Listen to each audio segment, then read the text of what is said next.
Let me see in the comments. I'm ready. Let's do this.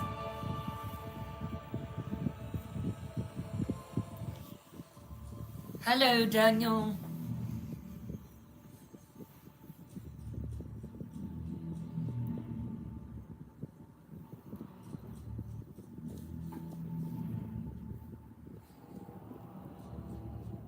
The night that Seraphina left Blackstone Castle, the crimson moon hung low on the horizon, casting long shadows across the courtyard where she stood with Ella, her daughter-in-law. For though Ella had only been a vampire for 2 years, she was still Seraphina's daughter by marriage, by blood, and by bond. She looked so young, standing there in the red light, so vulnerable despite the still in her spine. "You'll send word," Ella asked quietly. "As soon as you find her, you will send word." "When I can, Your Majesty," Seraphina promised, adjusting the straps of her travel pack. "The journey will be long, dangerous, but I'll do everything in my power to find her." And in a moment of weakness, Ella looked at her mother-in-law. "And if you can't?" Seraphina's ancient face hardened with determination. "We won't think about that right now. But Ella, Alira is our best hope. If anyone can counter Morwen's shadow warriors, if anyone can stand against that kind of ancient power, it's her." She placed both hands on Ella's shoulders. "You remember the stories I told you after you became a vampire about the Age of Shadows?" Ella nodded. "Alira was there, was real. I saw her once, when I was much younger, centuries before you. She was beautiful. She came to stand and to counsel with the First Queens, seeking and aid against one of Morwen's campaigns." Seraphina's silver eyes grew distant with memory. "She was as extraordinary, beautiful beyond measure, but not in a way that makes you think of softness. She radiated power and light. It seemed to follow her wherever she went, to bend around her like she was the sun itself." "Do you think you'll be able to find her? I am worried about my people. I think she spent centuries fighting against the very darkness that's rising now. I think if she's still out there, still alive, she'll understand what's at stake here." Seraphina pulled Ella into a brief, fierce embrace. She'd come to love her dearly. "Hold the kingdom together while I'm gone. Trust Ian. Trust yourself. And know that I will move heaven and earth to bring back the help that we need to conquer her. Morwen." "I will," Ella whispered. "Just come back. With or without her. Please, come back. I promise to try." And with that, Seraphina became airborne, ancient and powerful, marked with scars from centuries of battles, and launched into the night sky.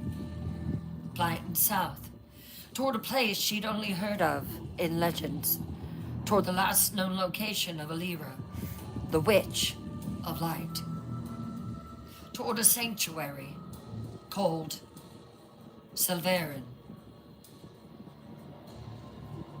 The flight south was unlike anything Seraphina had undertaken in decades. She pushed herself hard, flying through day and night, stopping only when the exhaustion made her wings falter, resting for a few hours before launching back into the sky. The landscape changed beneath her as she traveled.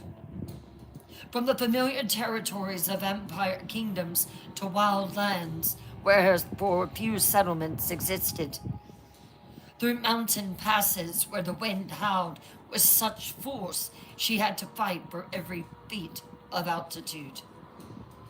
Across vast forests so dense and dark that even the crimson moon's light could not fully penetrate their canopy. Over rivers swollen with spring melt, their currents treacherous and cold. On the third day, she encountered her first real obstacle. A storm, unlike any she'd seen in her long life. Clouds black as pitch, lightning that struck with such frequency that the sky seemed to be on fire, winds that threatened to tear her from the air entirely. She had no choice but to fly through it. Going around would take days, would add days to her journey, and time was something that Blackstone didn't have. The storm battered her mercilessly, rain so heavy she could barely see, wind that caught her wings and sent her tumbling through the air, lightning that struck close enough she felt her hair stand on end, smelled ozone burning. She fought through it with grim determination, her ancient body pushed to its limits, her wings aching from the strain. When she finally emerged on the other side, soaked, exhausted, but still flying, she allowed herself a moment of grim satisfaction. One obstacle down, but there would be more. She could tell that she was growing close to where the witches lived. They were putting up every barrier for her not to cross. On the fifth day, she crossed into territory that felt terribly wrong. Not corrupted by Morwen's darkness, this was something else. Something older. Wild magic that predated the vampire kingdoms even, that existed in places untouched by civilization. The air itself seemed to shimmer with it, making distance and direction difficult to judge. Several times she thought she'd found landmarks, only to discover they were illusions. Hills that didn't exist. Rivers that flowed backward. Trees that moved when she wasn't looking directly at them. She had to rely on her instincts rather than her eyes, following the pull of something she couldn't quite name toward the south. On the seventh day, she encountered creatures she hadn't seen in centuries. Things that lived in the wild places. A massive bird, or something like a bird, with wingspan twice her own, that circled her for an hour before finally losing interest and departing. Shadow cats that watched from rocky outcroppings with eyes that glowed green in the darkness. Their forms shifting and impossible to focus on directly. Once she passed over a valley where something enormous moved beneath the canopy, something that made the trees sway despite them being no wind, something that she instinctively knew she did not want to meet. She flew higher, faster, putting distance between herself and whatever lurked below. On the 10th day, she nearly died. Exhaustion finally caught up with her as she crossed a mountain range, her wings giving out mid-flight. She had had no blood for days. She plummeted, falling through the clouds, the ground rushing up to meet her. At that last possible moment, she managed to spread her wings enough to turn the fall into a barely controlled crash, landing on a rocky slope. She lay there for several minutes, breathing hard, her body screaming in protest. "I'm too old for this," she thought with dark humor. Far too old. But she forced herself to her feet, checked for injuries. There was nothing but some bruises and scrapes, nothing serious, and they were already healing. And after a few hours of rest, she launched back into the sky. Because Blackstone needed her. Because Ella needed her. Because failure wasn't an option. The next day, she found it. Silverne.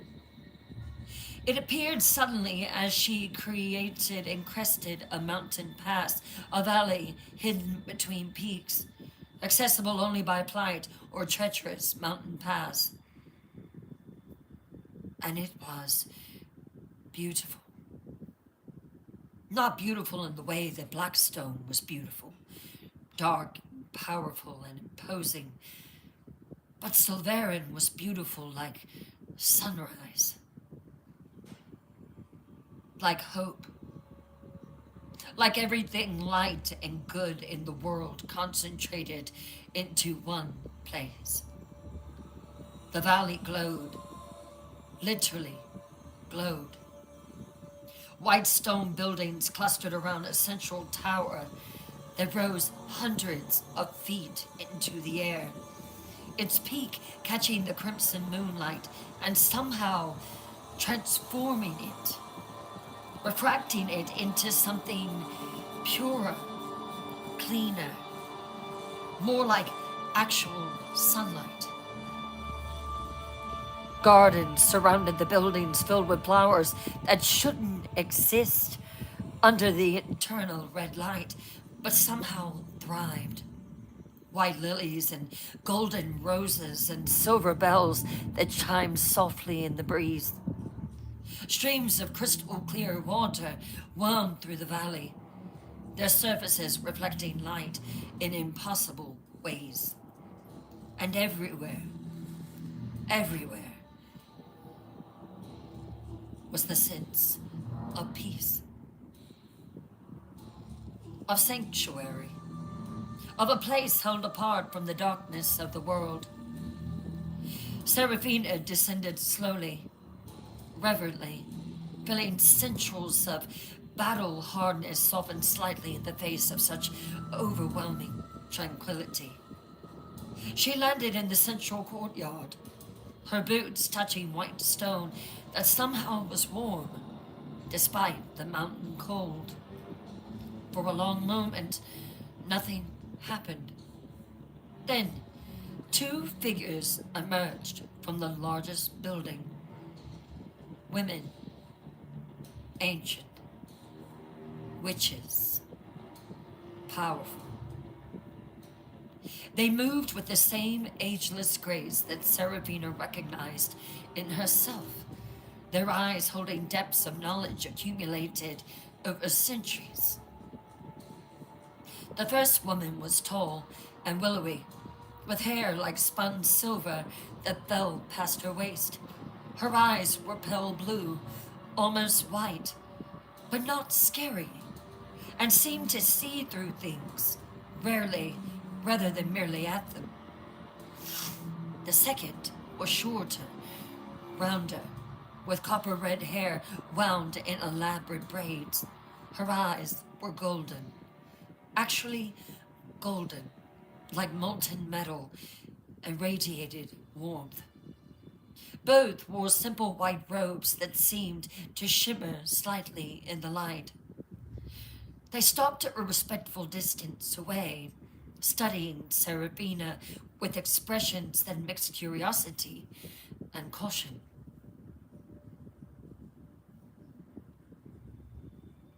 A vampire, I believe, the silver-haired woman said, her voice like wind chimes. We haven't had one of your kind visit Silverin in how long, Celine?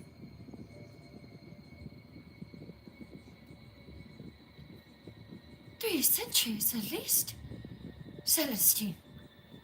The copper-haired woman, Celine replied. Her voice was warmer, earthier. Why, I don't believe it's been since the last great council. Celestine's pale eyes fixed on Seraphina. Why are you here? Wait. You come seeking something. I can feel the desperation radiating from you like heat.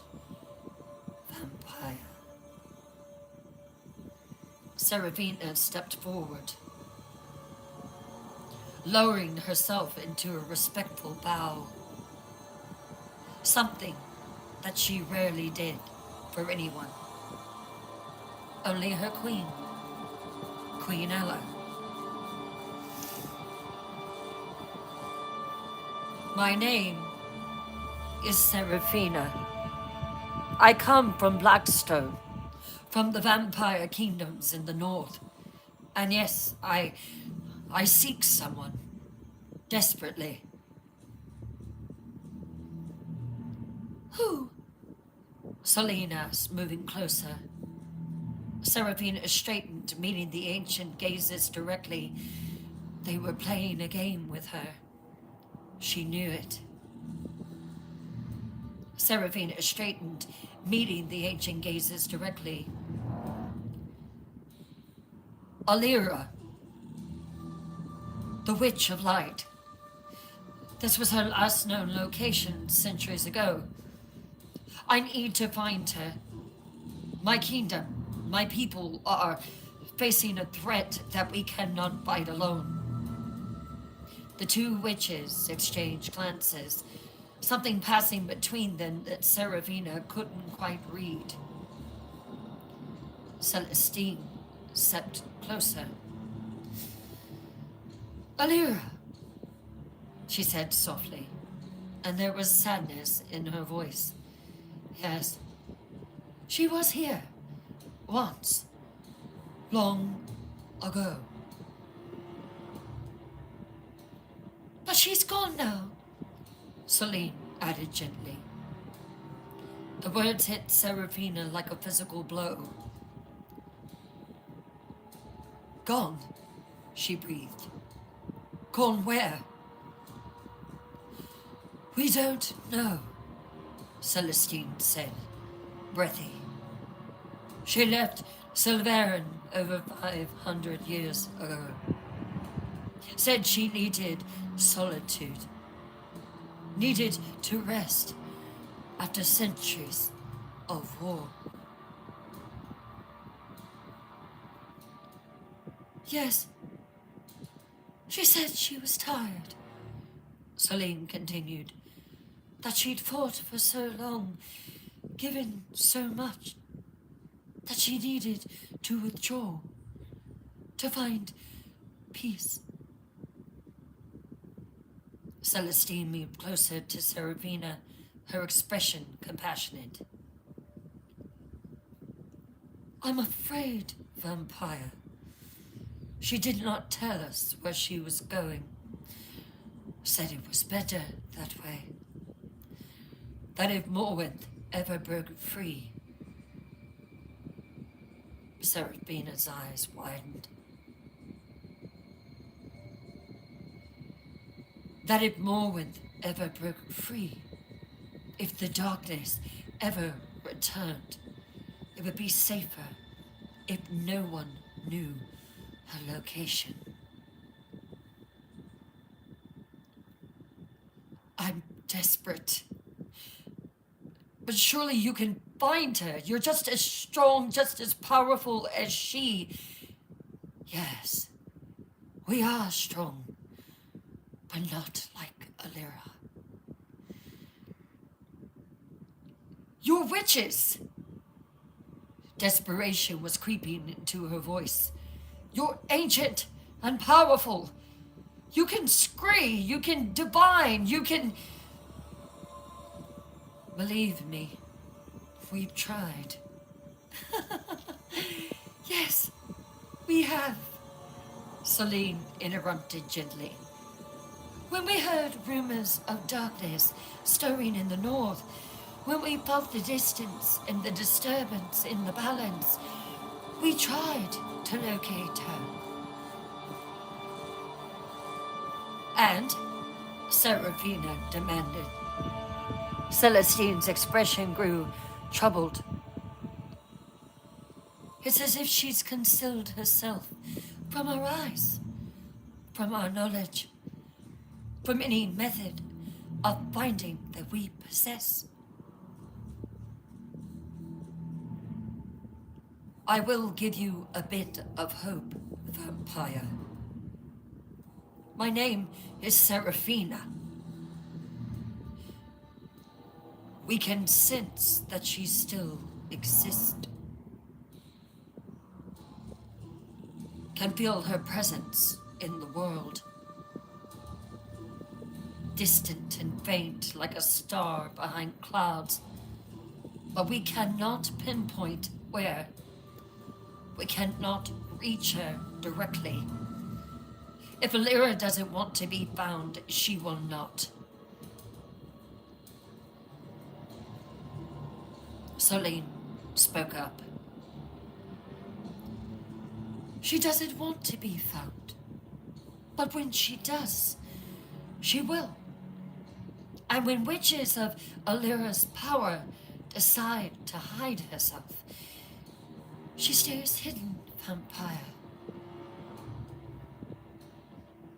Seraphina felt something break inside her chest. The hope she'd been carrying since leaving Blackstone, shattering like glass. No, she whispered. No, that cannot be. We need her. The darkness has returned. Morinth is free, or at least free enough to command armies. She has shadow warriors now. Thousands of them. Maybe more. Both witches went very still. We know, Celestine breathed.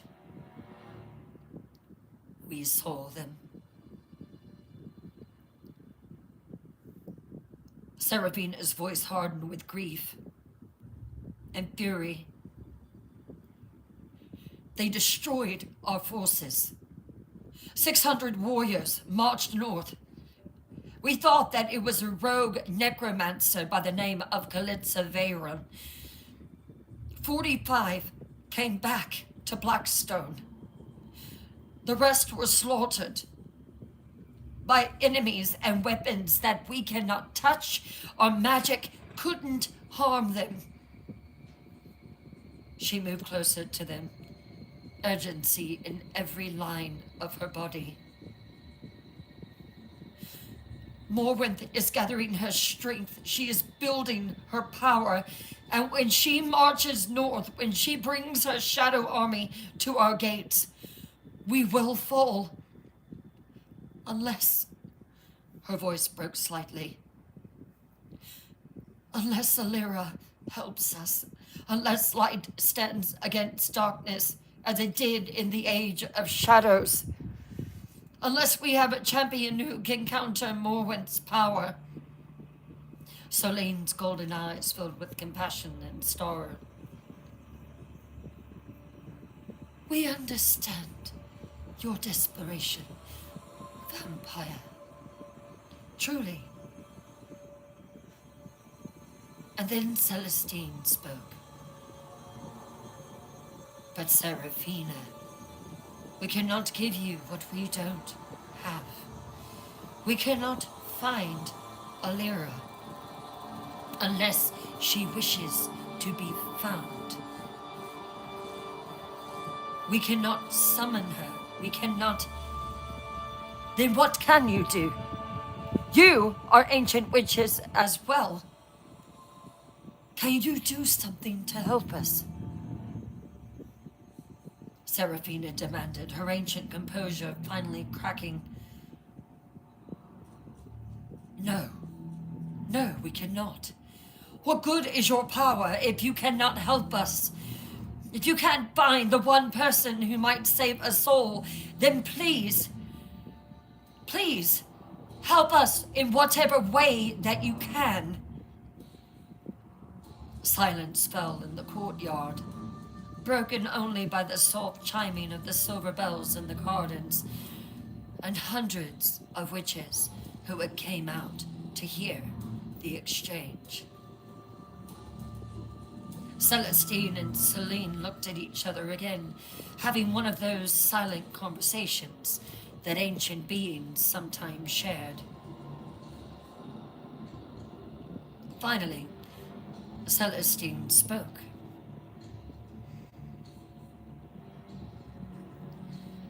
There may be one thing.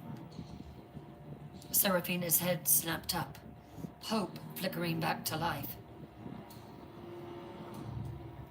What? Tell me. We cannot find Alira, Celestine said carefully, but we could amplify your own connection to her. Strengthen whatever bond exists between your line and hers. My line, Seraphina repeated, confused. Celine nodded. Your family has always had a touch of the light, a gift passed down through generations, the ability to sense magic. You know this. You were able to hear Kalitsa's thoughts, were you not?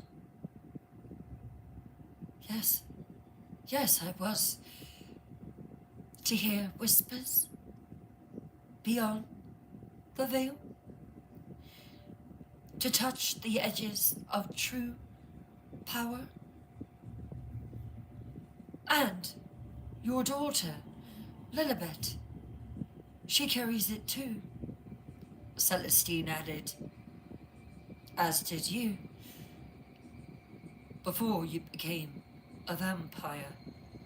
As does your other daughter, the Queen. Seraphina's breath caught. Ella, you speak of Ella.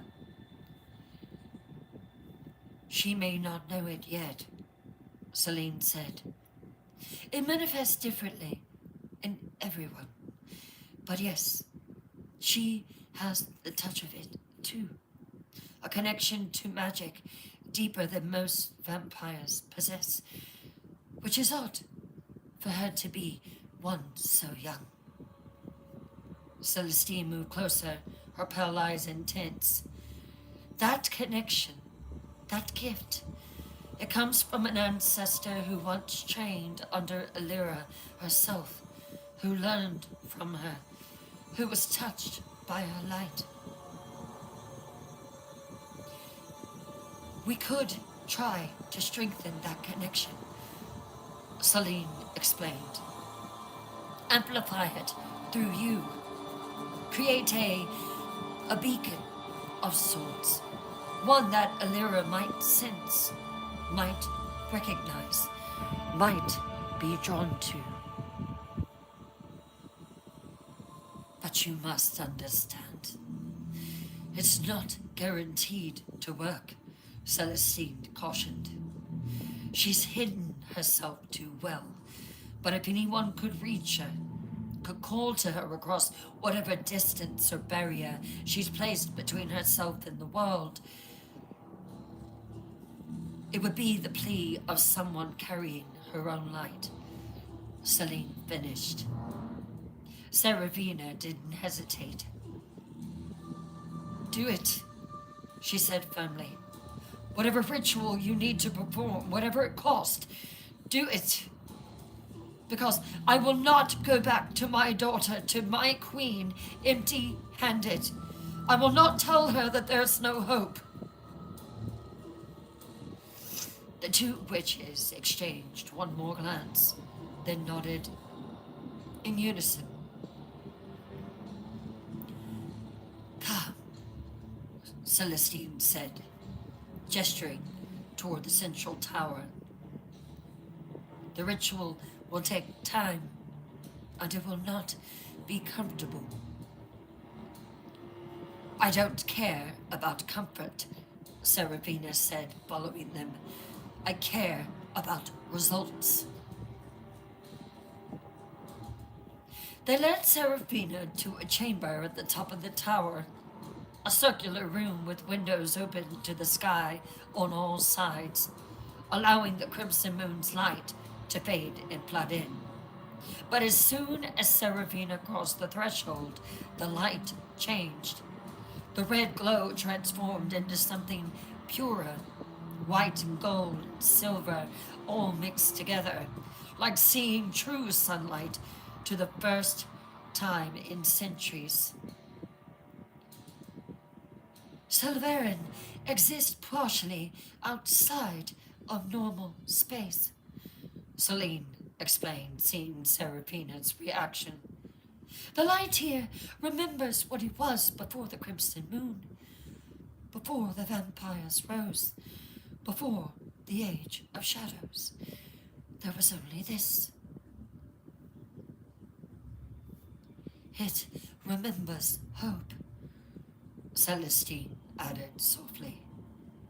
In the center of the chamber was a circle inscribed in silver, surrounded by symbols that hurt to look at directly, not with pain, but with their sheer intensity. Stand in the center, Celine instructed.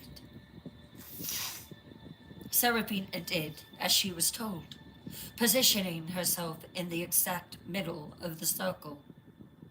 Celestine and Celine took positions on opposite sides, their hands raised, their voices beginning to chant in a language that was so old, Seraphina barely recognized it. The light in the chamber grew brighter. The symbols began to glow. And then, pain. Physical pain. Deep pain. Like every memory, every experience, every moment of her centuries of existence was being pulled to the surface and examined. Seraphina gasped, her body going rigid. She saw her past unfolding before her. Her birth centuries ago, in a time before the vampire kingdoms. Her childhood, learning magic from her mother and her grandmother that she had completely forgotten about. The day she chose to become a vampire, that was a laugh. It wasn't chosen. It was forced.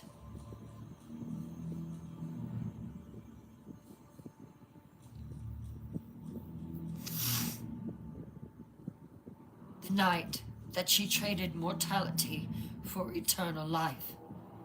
The battles she'd fought, the people that she'd loved and lost. Her daughter, Lilibet, so long ago, who was no longer part of her life. And then Ella, just 2 years past. And woven through it all was light, faint but present, a golden thread that connected her to something ancient, something powerful. The witch's chanting grew louder, more intense. The light blazed brighter until Seraphina had to close her eyes against it. And then she felt it. A presence.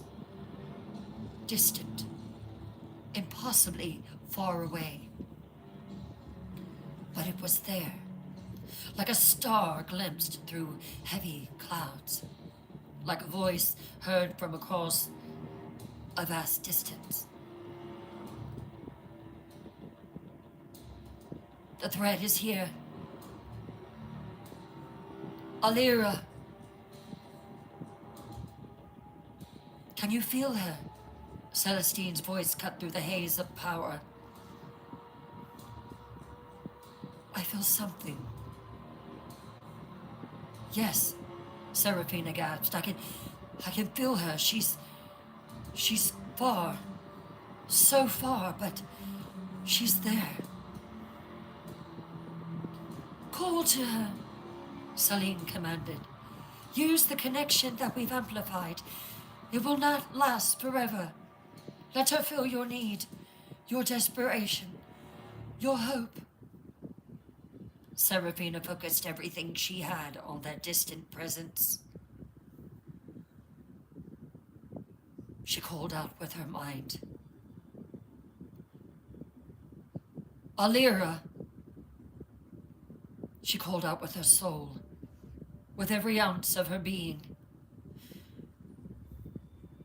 We need you desperately. Darkness has returned. Morwynth walks the world again. Her shadow warriors destroying everything in their path. We cannot fight them, cannot stop them, cannot survive without you. Please, please hear me, Alira. Please, come back. For a long moment, nothing happened. The presence that was there remained distant, unreachable. And then a flicker of light, like a candle flame suddenly noticing a breeze. The presence shifted and moved, became fractionally more aware. Who calls to me? A voice asked, not Seraphina's ears, but directly in her mind. Female, ancient, tired beyond measure, but still carrying immense power. Seraphina bowed. My name is Seraphina Blackstone, she answered. I am from the Vampire Kingdoms. We face an enemy that we cannot defeat. We need the Witch of Light, Alira. We need you. Silence. Then,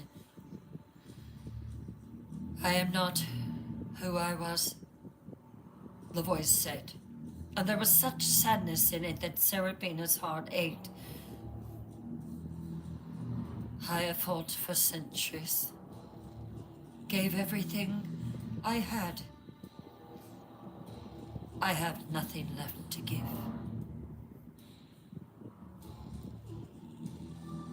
Then find something, Seraphina sent back, her desperation turning to anger.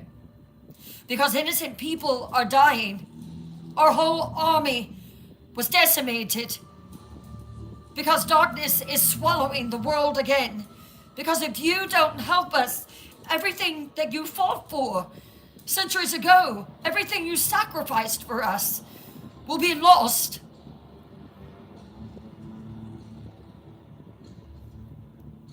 I am tired, the voice whispered. So are we, Seraphina replied. So is my daughter, my queen, Ella, who's had to become a warrior queen after only 2 years as a vampire. So are the 45 survivors who watched their friends die. So all of us are tired, who stand against the darkness even though we know we cannot win alone. But we stand anyway. We fight anyway. We hope. Anyway, I have came days to find you. Because that's what you used to teach before the Vampire Queens, when you were called to council. You talked about the light, and that the light must be kept. That's the legacy that you left behind, Alira. Another long silence. Then, where? The voice asked. Hope exploded in Seraphina's chest. Blackstone, the vampire kingdoms in the north will... I know where it is, the voice interrupted. I will consider your request. That is all that I can promise you. Please, Seraphina begged. Please do more than consider. Alira, please come. But the presence was already withdrawing, pulling back, becoming distant and faint once more. Wait! Seraphina called desperately. How will I know if you're coming? How will I? But it was too late. The connection was severed. The light in the chamber dimmed back to normal levels, and Seraphina collapsed to her knees, gasping, her body shaking from the effort of maintaining the contact. Celestine and Celine rushed forward, supporting her. Did it work? Celine asked urgently. Did you reach her? Yes. Yes, I did. Seraphina breathed. She heard me. She's alive. She's out there. She said she would consider it. I don't know if she will come. But she might, Celestine said, and there was hope in her voice. That's more than you had before. Yes. Seraphina agreed, slowly getting to her feet. That is more than we had. She looked at both witches. Thank you. Thank you for your help, for the ritual, for giving me even this much. We do hope it's enough, Celine said softly. So do I, Seraphina murmured. Wait, Celestine said. You are tired from your journey. You need to rest. Stay here with us. I will see if we can provide something for you to at least give a stay for the soldiers not to be able to attack. I don't know what it will do, but Morwenth is so powerful.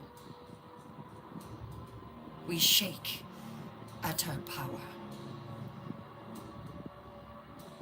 But we shake at Alira's power too, vampire.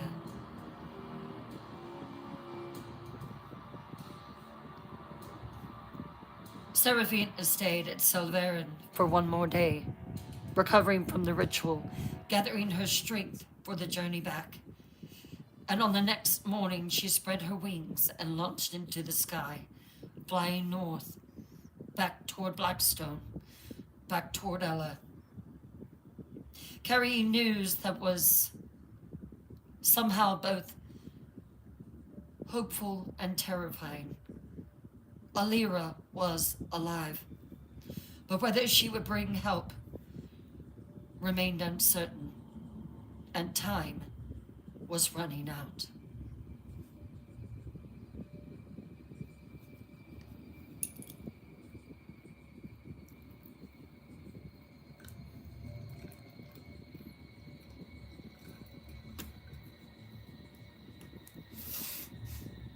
Three weeks had passed since the massacre in the north.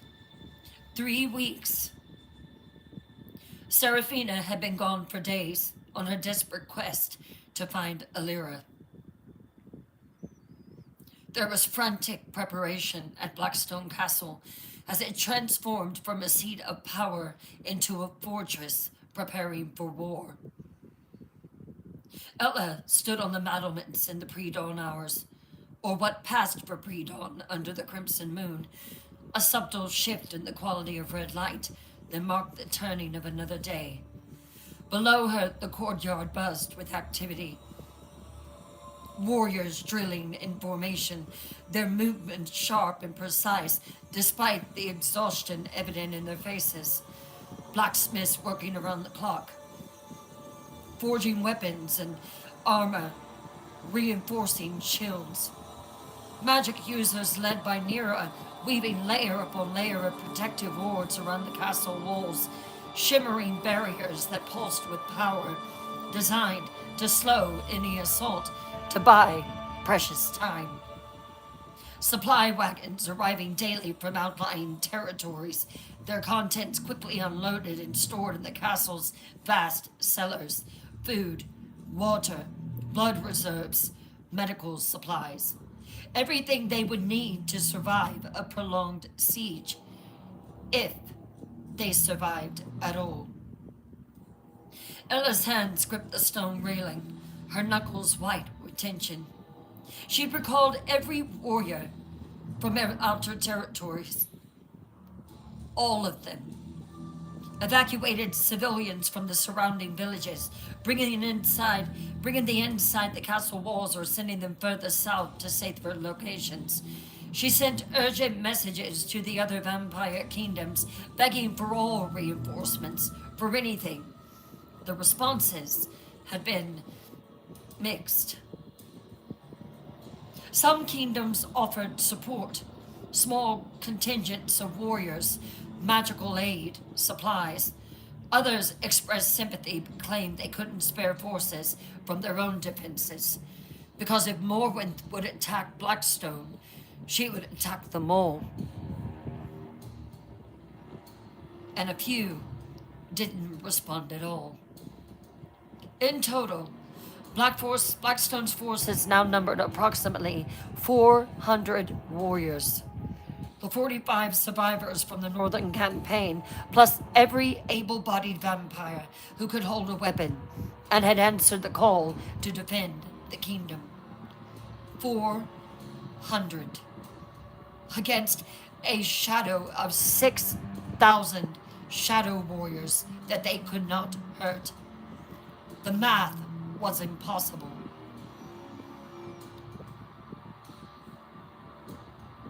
Your Majesty. Ella turned to find Ian approaching, his armor already on despite the early hour. His silver eyes were sharp and alert.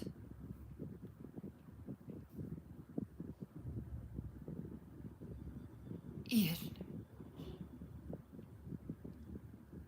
The Eastern Wall reinforcements are complete, he reported. Marcus has the southern gate fortified with additional barriers. Anira says the ward network should be fully operational by tonight. Good, Ella said, her voice hoarse from days of constant commands and strategic discussions. And what about the civilian evacuation? Nearly complete. The last group left this morning. They should reach the southern territories within the week. Ella nodded, some small relief easing the constant tension in her chest. At least the innocents would be safe. At least if Blackstone fell, there would be survivors to carry on. Ian moved to stand beside her. no longer the king at that moment, and she was no longer the queen. They were husband and wife. His hand finding hers on the railing. "You need to rest, my love," he said quietly. "You haven't slept or drank in 3 days." Ella pulled her hand away from his. "I'll rest, Ian, when we are not facing annihilation." "Ella, I can't, Ian," she interrupted, her voice cracking slightly. "Every time I close my eyes, I see them. The warriors who died defending me. 600. Down to 45, and I'll never forget. They trusted me to lead them, and instead I led them to slaughter. I should not be a queen." Ian's voice was fierce. "That wasn't your fault, Ella. Wasn't it?" Ella turned to face him, and her eyes were haunted. "I sent them north. No one else but me. I ordered the assault. I didn't understand what we were facing at the time until it was too late." Ian grabbed her shoulders firmly. "My love, you made the best decision you could with the information that you had. You did not know that Morwenth was raising an army.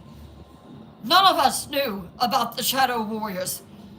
None of us could have predicted it." "But I should have," Ella insisted. "I am the queen. I am supposed to protect my people. And instead..." She stopped, swallowing hard against the tears threatening to fall. Ian pulled her into his arms, holding her tightly against his chest. "Ella, my love, we'll face whatever comes together," he murmured into her pale blonde hair. "You don't have to carry this alone." Ella closed her eyes and let herself take comfort from his presence for just a moment. Just one moment of weakness before she had to be strong again in front of her warriors. He held her tight. "Has there been any word from your mother?" she asked quietly. "No."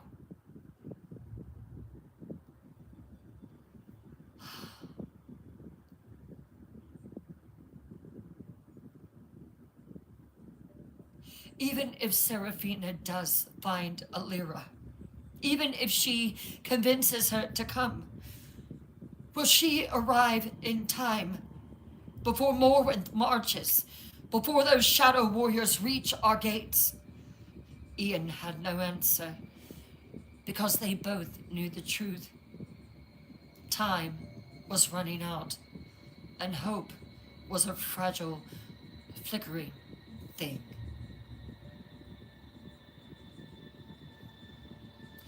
Let's take a 10-minute intermission, grab a breath of fresh air, get your snacks, and we will continue The Crimson Queen when I return. Thank you all so much for being here tonight. Thank you for your support.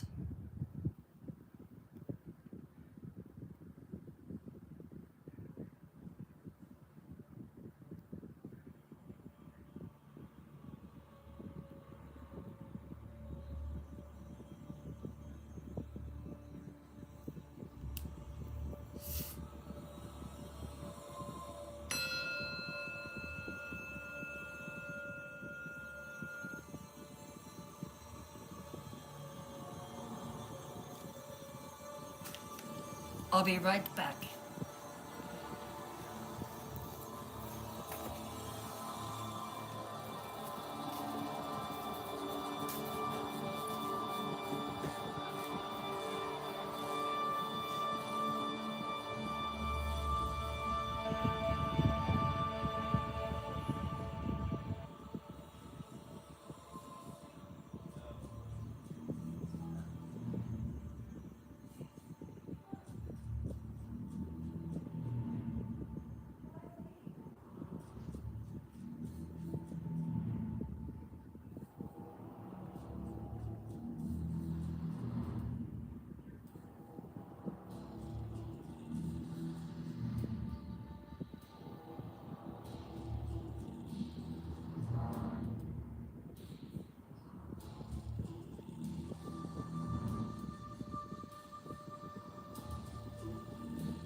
Hello, everyone.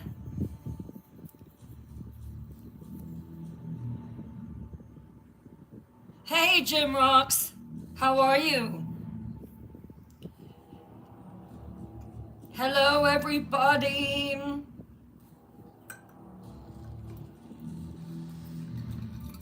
Hey, Pink.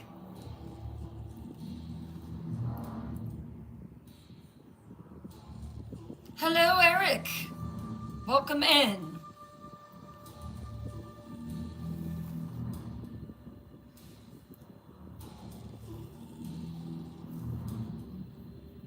Oh, thank you.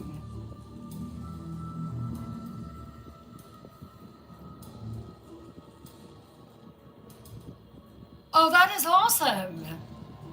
Love the crowns and necklace. I collect crowns and have a necklace similar to that in my display.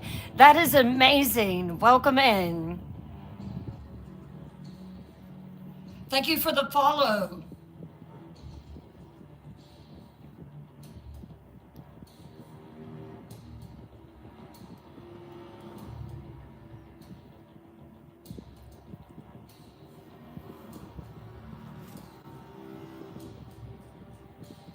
Can you believe that? After that treacherous journey and making contact with Alira, she doesn't come?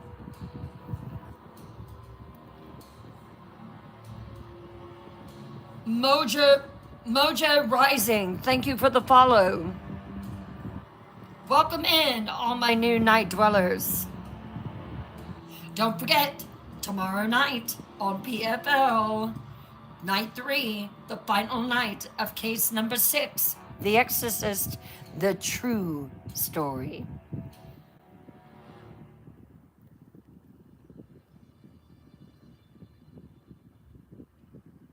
Oh, wow, Raybab, I love that. Hey, Rotting Savior, how are you, my friend? Hello, Leslie Marie, welcome.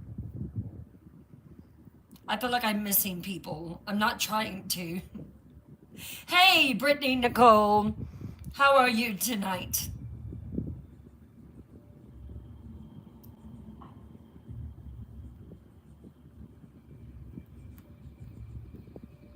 It's almost time.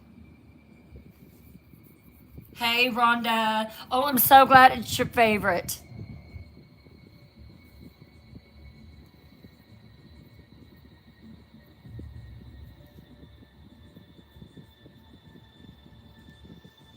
Thank you, Rhonda. Thank you so much. This has been very emotional for me to know that both Cherry Hill and Crimson Queen are coming to an end in my mind. You know, it's bittersweet. It really, really is. Um, and I am just overwhelmed and humbled that y'all have chosen to bring these stories into your lives and love them as much as I am enjoying writing them. So thank you so, so much. You are most welcome, Wildflower. Most, most welcome.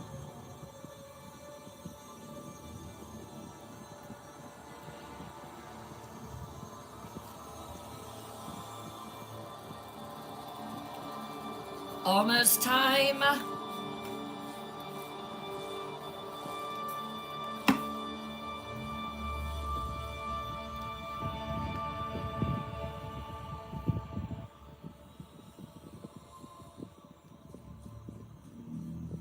I'm so glad you enjoy them.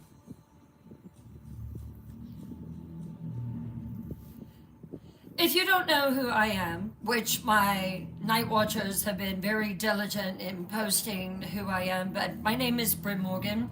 I'm a horror author, and tonight I am sharing my own work, The Crimson Queen. This has been a real journey. It started out with book 1, which is Blood in the Snow, and then just metastasized into Crimson Queen. And it's about time to get back into that reading.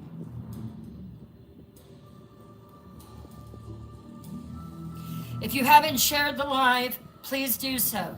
If you haven't followed, please do so. And hit that notification bell and and you'll never miss another Twisted Tales live. Also, would you please consider following on my new channel, Paranormal Files Live? Have you reposted? Have you shared it to your story? Thank you all so much. You are the best fans ever. And let's get back into it. Oh, thank you, Melanie.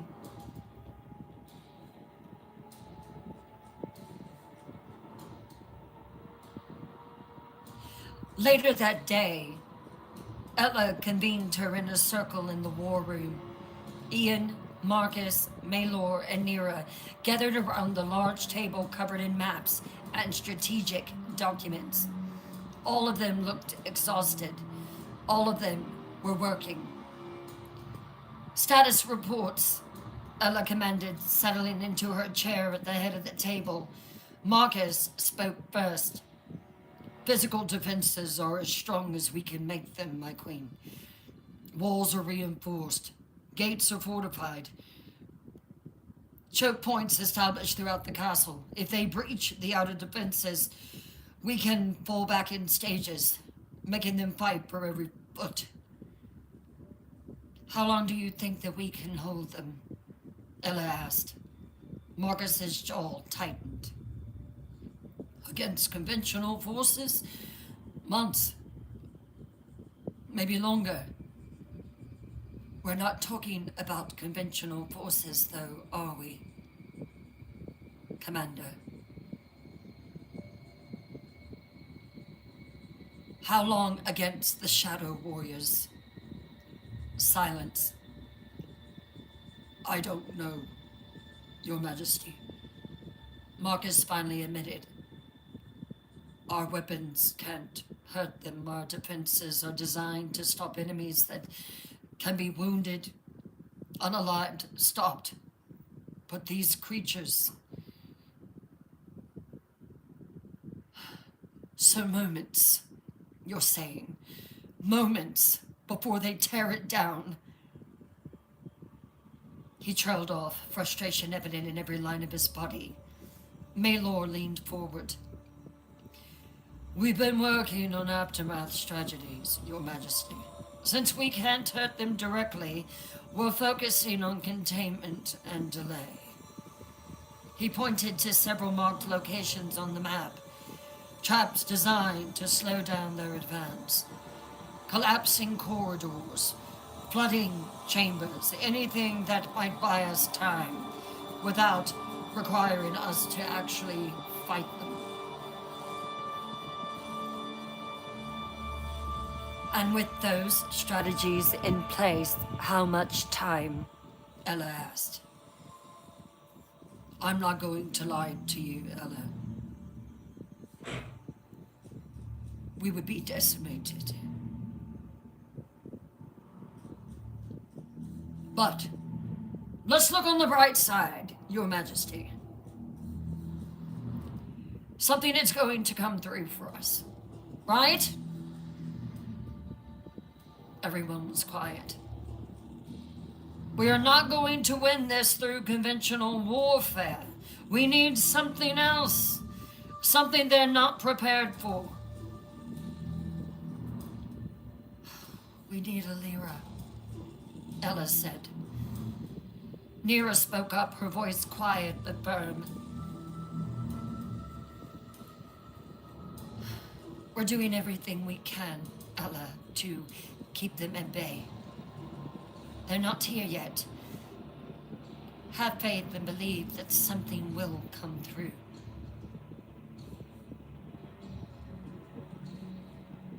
I've been researching, going through every record we have about the Age of Shadows, the different spells, about the war against Morwenth, about how the Shadow Warriors were fought before. She looked up at Ella. How? How were they fought before? How were they cast into the darkness where they remained for centuries? The first queens didn't defeat them with weapons. It was the light. It was Alira. Alira is our only hope. Is that what you're saying to me?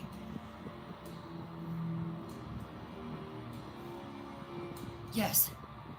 Alira's magic was the key. She created her own army of light warriors, and they decimated the shadow warriors. She wielded power that could counter the shadow warriors, created an army that was beyond description, beyond power. Her light warriors were actually able to hurt them, destroy them, and drive them away. I've tried to tap into it. The light magic. I'm a very powerful witch, but I cannot do what she did.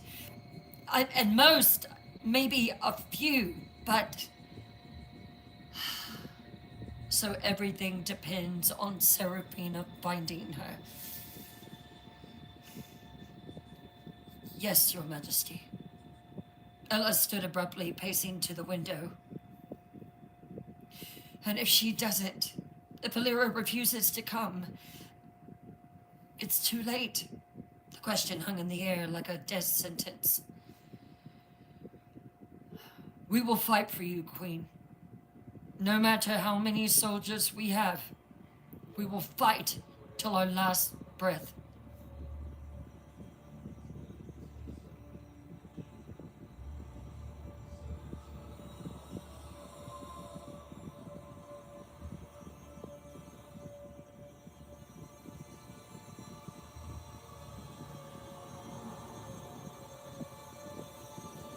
The Shadow Warriors marched in perfect formation, their footsteps creating a rhythm that echoed through the mountain passes like the beating of some vast, terrible heart. Thud, thud, thud, thud, thud, thud. 6,000 soldiers moving as one entity, their black armor absorbing the light, their weapons gleaming with cold purpose, their silence more ominous than any war cry. They moved through terrain that would have challenged any normal army. Steep mountain paths, narrow passes, treacherous slopes, without faltering, without slowing, without showing any sign of the effort such travel would normally require. Because they were not normal soldiers. They were creatures of shadow and ancient magic, bound to Morwen's will, existing solely to march and to unalive and to conquer. They didn't need rest. They didn't need food or water. They didn't need sleep. They simply moved, relentless as a tide, inexorable as death itself. At the head of the formation, riding in a carriage pulled by creatures that looked like horses but moved with unnatural grace, sat Morwen. The ancient witch reclined on cushions of deep purple, her serpent hair coiling lazily around her shoulders, her green eyes watching the landscape pass with satisfaction. Everything was proceeding perfectly. Her shadow warriors had crushed Blackstone's northern forces with contemptuous ease. The vampire queen had sent desperate messages, begging for aid from neighboring kingdoms.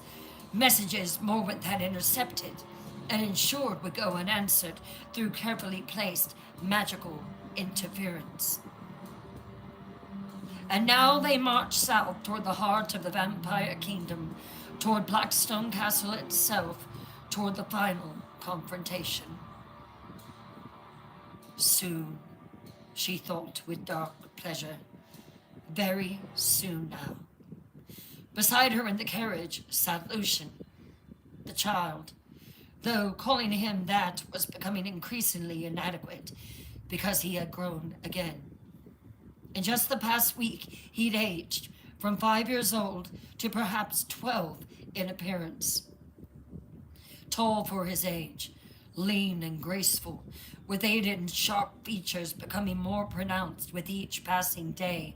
His dark hair fell to his shoulders now, and his red eyes blazed with intelligence and barely controlled rage.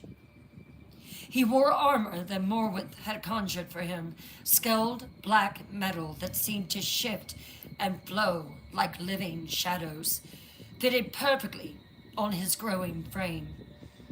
At his hip hung a sword, slender, elegant, wickedly sharp, that he'd already demonstrated proficiency with during training sessions that left Morwenth impressed despite herself. He was becoming exactly what she needed. A weapon, a symbol, a king. How much longer? Lucen asked, his voice no longer that of a child, but carrying the deeper tones of adolescence. A few days, my boy. Perhaps 2, if we increase the pace. Why? Are you eager? Lucen's hand moved to the hilt of his sword, his fingers tracing its length with unconscious anticipation. I want to see her face, he said quietly. When she realizes who I am, when she understands what's coming for her. And you will, Morwenth promised. I planned it all very carefully. When we reach Blackstone, when their defenses begin to crumble, that's when you will step forward. That's when you will announce yourself as Aiden Blackstone, his son, the true heir of Blackstone. She reached out to stroke his dark hair, a gesture that was almost maternal, but carried undertones of possession. Imagine it, my beautiful boy. Ella Snow standing on her battlements, watching her kingdom fall, soldier by soldier. Ella Snow, and there you are. You appear, Lucen Blackstone, son of the man that she executed, nephew to her own husband. Her smile was cruel. The psychological devastation alone, it will be exquisite. Before we ever take her head, we'll break her spirit. I have the chains behind me. Lucen's expression remained cold and focused. I don't care about breaking her spirit, Mother. I just want her dead for what she did to my father. Patience, Morwenth counseled. Vengeance is sweetest when it's savored, when the victim understands every layer of what they've lost. And she will lose, Lucen. She waved her hand, and an image appeared in the air before them, showing Blackstone Castle in the distance. A few days away. See how they scramble, how they fortify their walls and drill their warriors for naught, how they send desperate messages begging for help that will never come. The image shifted to show Ella on the battlements, her pale blonde hair catching the crimson moon's light, her expression carved from determination and barely suppressed fear. Oh, I love it! She knows that she can't win. Look at her face! Morwenth continued. She knows that all of her warriors are going to die. Knows her kingdom will fall. But she prepares anyway. The little queen, she clings to hope. Anyway, her voice dropped to something almost admiring. That's what makes breaking her so satisfying. She's not weak. She's not a coward. Oh no. She's genuinely trying her best to defend her castle. And it won't be enough. Lucian stared at the image of Ella, his red eyes narrowing. She's younger than I expected, he said. How long has she been queen? Only 2 years. And a vampire, a little bit longer. She was human before that. And yet she executed my father. Someone with so little experience dared to... Oh, she was doing her duty, Lucian. Morwen interrupted. Your father betrayed Blackstone, allied with enemies, committed treason by any measure, and he'd already tormented her terribly, tried to force her into a marriage that she didn't want. And I remember the night that I smelled her blood on the air. I could taste it. She looked at Lucian directly. That's what makes this so perfect. By the laws of her own kingdom, by the rules that she swore to uphold, Ella Snow was justified in executing your father. She was doing exactly what a queen should do. Protecting her people, punishing betrayal, claiming justice for herself. Her smile widened, but justice and vengeance often look very different depending on which side that you stand on. To her, she executed a traitor who tormented her. To you, she murdered your father. Both truths exist simultaneously. Lucian's jaw tightened. I don't care about her justification. I don't care about her laws. She took him from me before I even had a chance to know him. His hand clenched on the sword hilt. And for that, she will pay with her life. And so she shall, Lucian, Morwen assured him. But remember, she's not your only target. Ian Blackstone stands beside her.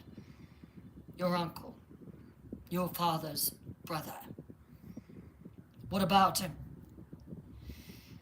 The love between Ian and Ella is binding. He's the only one that she's ever truly loved.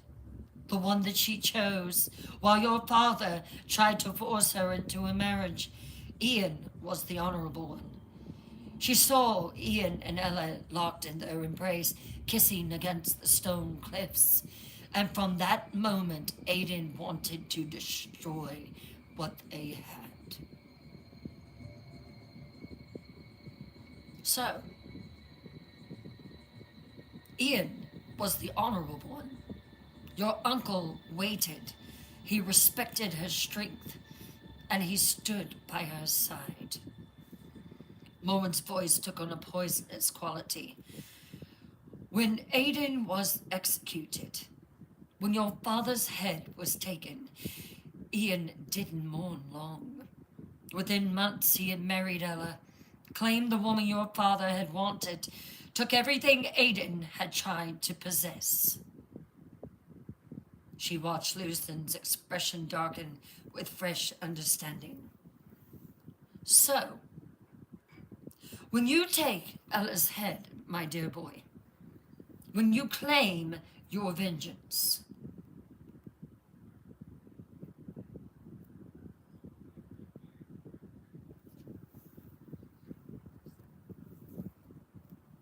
remember, that Ian benefited from your father's death. Remember that he stands in the place that should have been your father's. Lucian said nothing, but his entire body had gone rigid with barely contained fury. Perfect, Morwen thought. Keep that rage burning, boy. Keep that hatred sharp. It will make him unstoppable. The carriage rolled on, the Shadow Warriors marching in perfect formation around it, and the miles fell away beneath them, heading north toward war, toward vengeance, toward the end of everything that Blackstone had built. That night, they made camp, or what passed for camp, but you commanded an army that didn't need rest. The Shadow Warriors simply stopped marching and stood in perfect formation, perfectly still, waiting for dawn and the order to continue. Morwen conjured a pavilion for herself and Lucian, luxurious purple silks and dark woods, magically heated against the mountain cold. Inside, Lucian stood before a mirror, studying his reflection with something between fascination and horror. He'd grown again. Just a few hours had passed, and he was now looking as if he was 13, perhaps 14, on the cusp of young adulthood. His features sharpening, his body lengthening, his presence becoming more commanding with each passing hour. Mother, he asked quietly, touching his face as if not quite believing what he saw. The speed of it. I can feel myself changing, growing, aging even as I talk to you. It's the magic that I poured into you before your birth, Morwen explained, entering the pavilion with 2 goblets of fresh blood, taken from prisoners she kept for precisely this purpose. Combined with the power you inherited from your father, the purpose driving you forward, the sheer will to live and grow and claim your vengeance. She handed him one of the goblets. Your body is responding to your need, accelerating your development so you can fulfill your destiny. Lucian drank automatically, his eyes never leaving his reflection. How much longer? How much more will I grow? Well, that is the good part. You will age to a young Aiden, just like your father, the age of 21. No more. Forever you shall be a young king of Blackstone.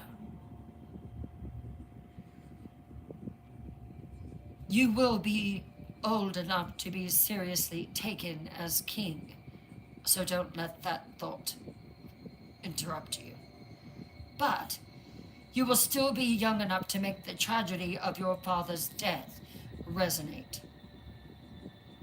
She moved to stand behind him, studying their reflections together.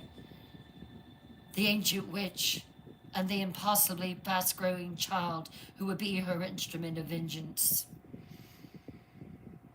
You are beautiful, Lucian, she said softly. Your father's beauty, but refined, perfected, combined with power never possessed. The women will bow to you, will beg to be in your bed. Look at you. He looked at her. Lucian finally turned away from her. I never met him personally. He died before I could fully manifest in this world. But I saw glimpses through my mother's eyes. He was referring to Callista, through the connection that her and I shared. And I learned much about him through the memories that linger in these lands. She took a sip of her blood, admiring him growing more handsome by the moment. Your father was, ambitious, ruthless, driven by jealousy and rage toward his younger brother Ian. Why? Lucian asked, settling across the cushions across from her. Because Ian was everything that Aiden wasn't. Ian was honorable, respected, strong without being cruel, and when Ellen Snow arrived when she was turned vampire and joined Blackstone, Ian fell in love with her immediately. Mormon's expression grew contemplative, and your father saw that love, saw how Ian looked at her, and he couldn't stand it. So he what?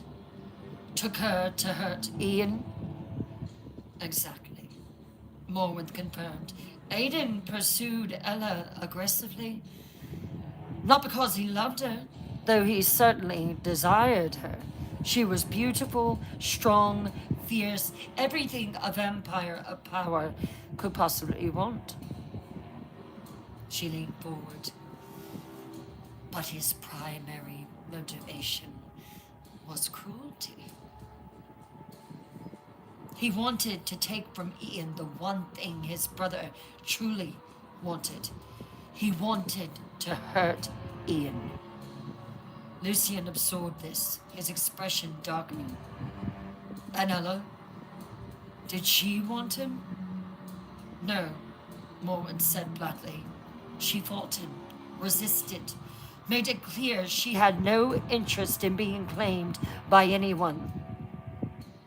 Least of all by someone like Aiden. She paused, choosing her words carefully. But your father was powerful.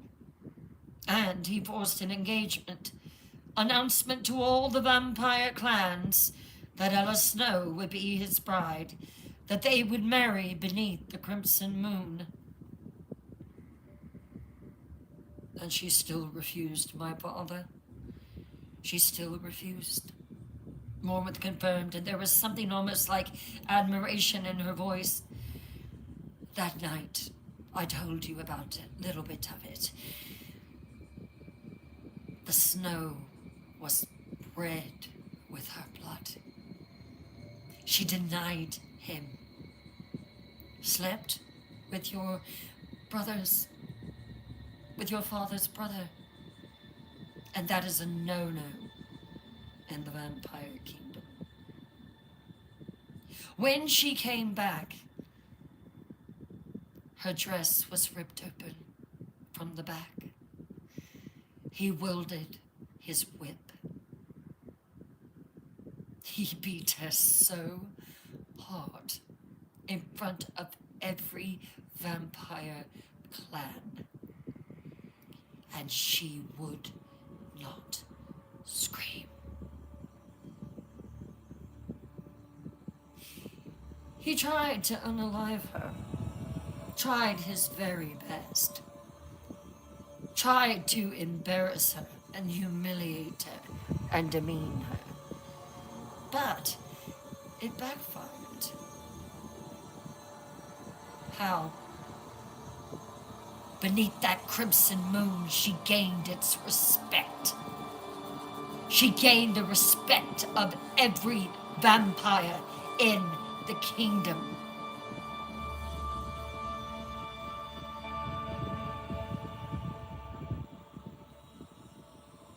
The event became legendary.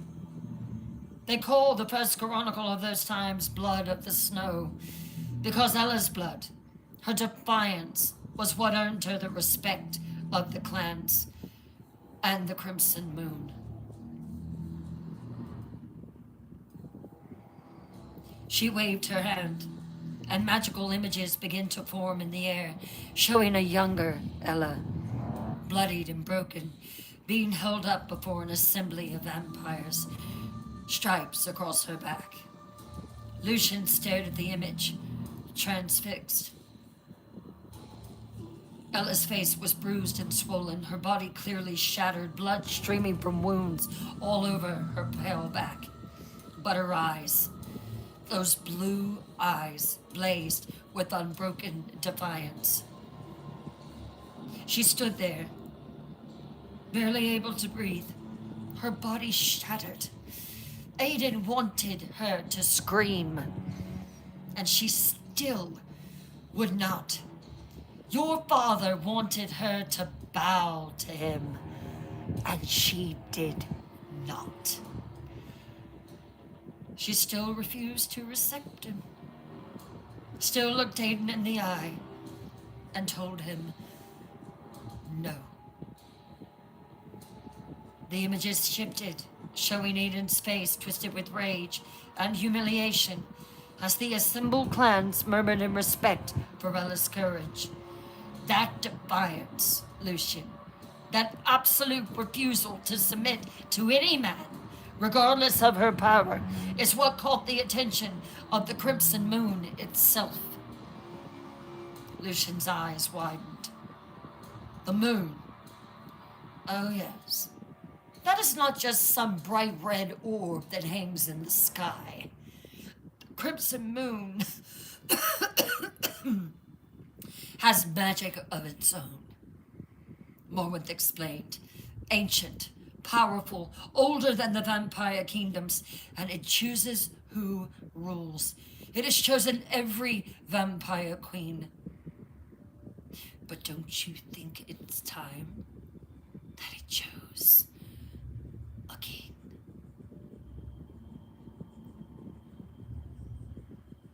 Who is worthy to be called a queen or king? The Crimson Moon decides. She gestured to the images. The moon saw Ella's strength, her courage, her refusal to be broken, and it chose her, marked her as the Crimson Queen, and it will mark you too, Lucian. When? Patience, my dear boy. It chose her after she executed your father, Morwenth said. After she finally broke free of his control and brought him to justice for his crimes. Not just against her, but against the kingdom he betrayed through his scheming and alliance with enemies. She dismissed the images.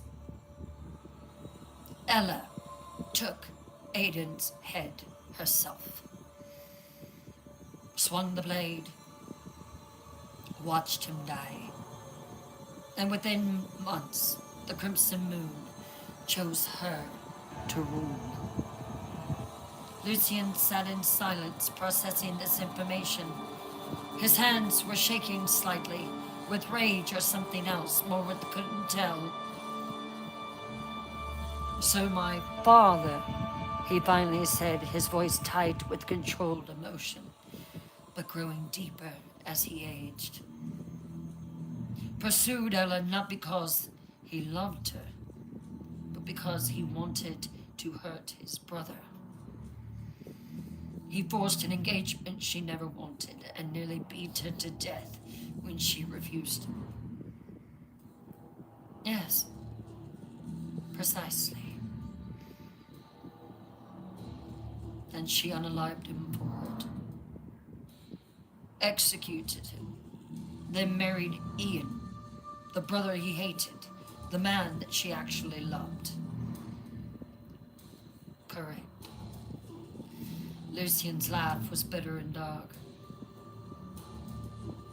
Well, I might have to visit her with my whip before I take her head. That makes this even more twisted, does it not, Mother? My father was a monster to her, tormented her, tried to break her, and failed. He looked at Morwenth, his red eyes blazed with complex emotion. And now I'm coming to finish what he started.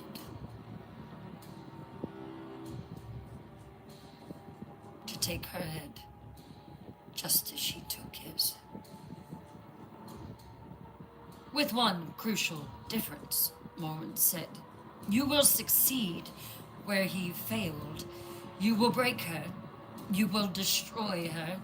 You will take everything she fought so hard to claim. She leaned forward. And when you announce yourself, when you tell her that you are Aiden's son, she'll understand her past has come back to haunt her. That executing your father wasn't the end. That it was just the beginning. Lucien was quiet for a long moment, staring at his hands. Show me again, he finally said. Show me what she looks like now, in this very moment. Morwen smiled and waved her hand. The air before them shimmered, and an image formed. Ella, standing on the black stone battlements, her pale blonde hair catching the crimson moon's light, her face carved with determination and strength. She wore armor, practical, battle-ready, and her hand rested on the hilt of her sword, the same sword that had taken Aiden's head. Lucien stared at the image for a long time, his expression unreadable. She's beautiful. He was beginning to feel the needs of a man. He said quietly, I can see why men want her, why my father wanted to possess her. I feel the need myself. He studied every detail, the sharp cheekbones of her face, the steely determination in her eyes, the way she held herself with absolute confidence despite the fear that must be gnawing at her. Yes, before I take her head,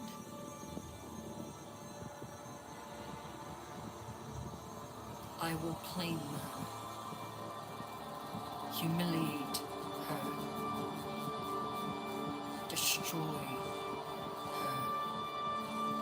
right in front of her precious Ian.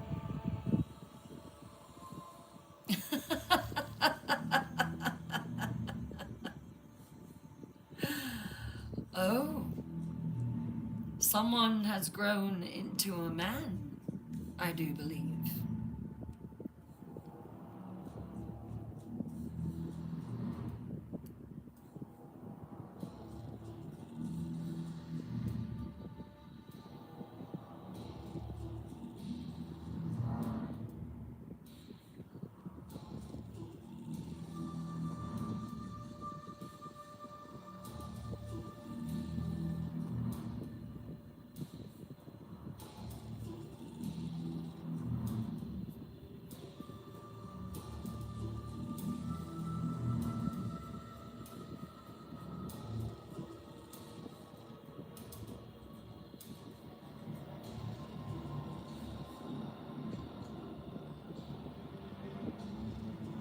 The messenger arrived at dawn.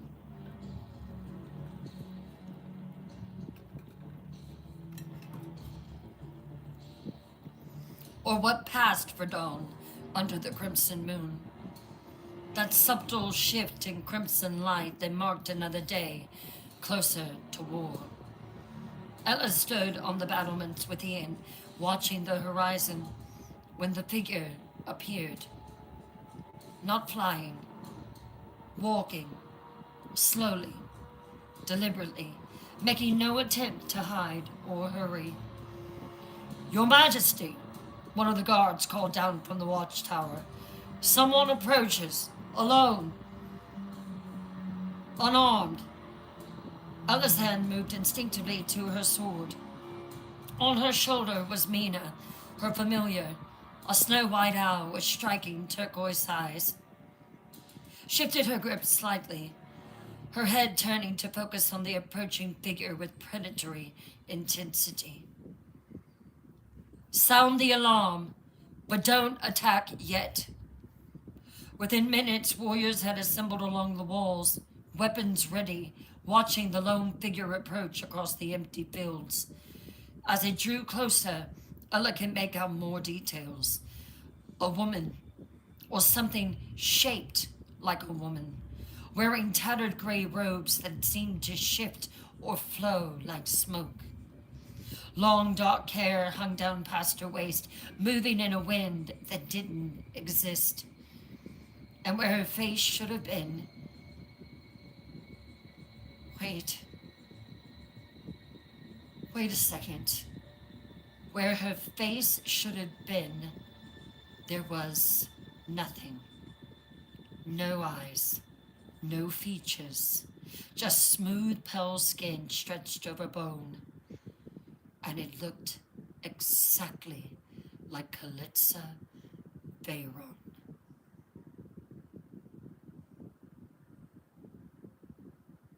It's not her. It's not Kalitza Veyron. It was a construct, a vessel, something created from shadow and dark magic to carry a message. Nira breathed from her position beside Ella.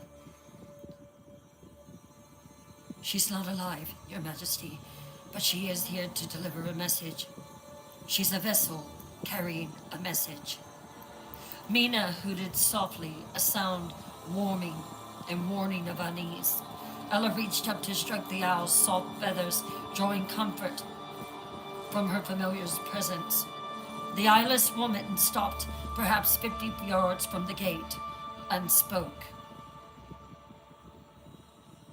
But the voice that emerged wasn't Kalitza Veyron's. Oh no.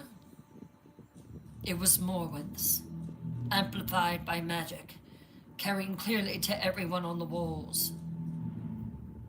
Greetings, Queen Ella Snow, Crimson Queen of Blackstone.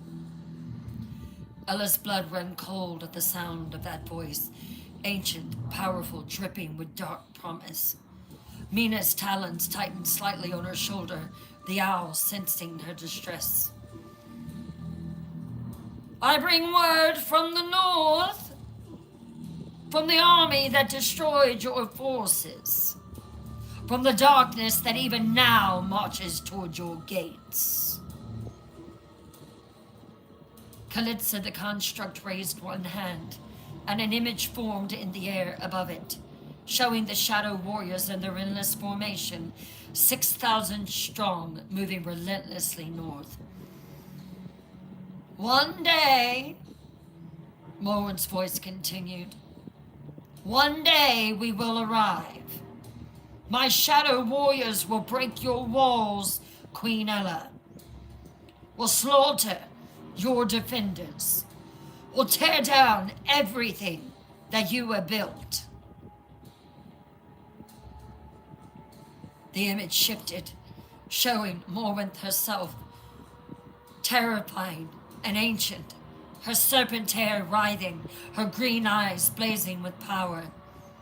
On her shoulder perched a raven with red eyes that glowed like embers. Nira spoke. It's Nixroth. That was Kalitza's raven, her familiar. Ella realized it too with a jolt. The witch has claimed it for her own, apparently. You cannot win this war, little queen. Your weapons cannot harm my soldiers, as you know. Your magic cannot stop them. Your desperate preparations mean nothing. But the construct took a few feet forward. But I am not without mercy. I offer you a choice. Ella's jaw clenched, but she remained silent, listening. Mina remained perfectly still, her turquoise eyes fixed on the eyeless messenger below. Surrender yourself now. Step down from your throne. Open your gates and submit to my authority. Do this, and I will spare your people. Your warriors will live. It is you that I want. Your kingdom will endure under new management, of course. Or you can refuse, and I will share no mercy. Every warrior will die. Every building will burn. And when your castle falls, when you're dragged before me in chains, I will personally make your death last for days. But first, I will take your Ian and your mother-in-law, and you will watch them suffer first. The image of Morwen smiled, cold and cruel. One day, Ella Snow, one day to make your choice. Or you can step down now and surrender to me. Choose wisely, little queen.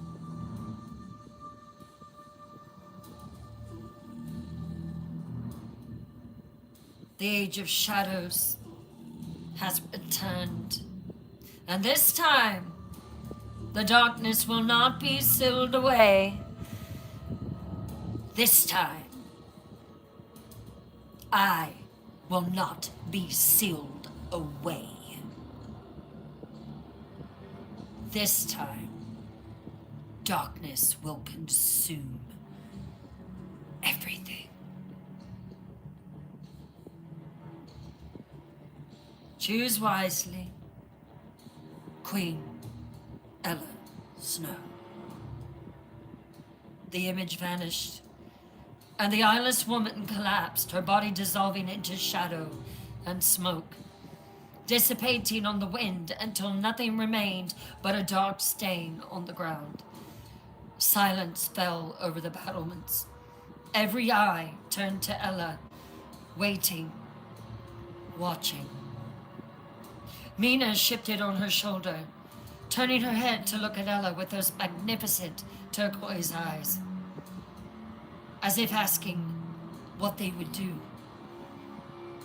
Ella reached up to stroke the owl's head gently, then raised her voice so all could hear. You heard her. One day, she called out, her voice strong and clear despite the fear churning in her gut. Morwen gives us one day. One day to prepare. One day to strengthen our defenses. One day to prove that Blackstone does not surrender to threats. She drew her sword and held it high. We do not bow to darkness. We do not submit to evil. We stand, we fight, and we show that witch exactly what it means to face the Crimson Queen. A roar of approval rose from the assembled warriors, weapons raised, defiance burning in their eyes despite the fear. But Ella saw the truth beneath the bravado. They were terrified, and so was she. An hour later, Ella convened her war council in the Great Hall. Marcus, Maelor, Nera, Ian, and several other commanders assembled around the massive table, their expressions grim. Mina perched on the back of Ella's chair, silent and observant as always, her snow-white feathers stark against the dark wood. The owl rarely made sounds, had only spoken to Ella once in all their time together, a soft whisper of comfort during a particularly dark moment. but her presence was a constant source of strength. One day, Marcus said flatly. She's giving us one day. It's a psychological tactic, Nira added, forcing us to count down, building dread, making us second guess every decision. Maelor muttered in his usual arrogant way and dry sense of humor. It's working. Enough, Ella commanded, her voice cutting through the tension. We are not surrendering. That's not an option. So the question isn't if we fight, it's how. Mina hooted softly in agreement, and Ella reached back to stroke the owl's chest feathers. She looked around the table at each of her commanders. Status reports. What's our current defensive capability? Marcus spoke first. Physical defenses are complete. Walls reinforced, gates fortified with triple barriers. Checkpoints established throughout the castle. They breach the outer walls and we fall back in stages.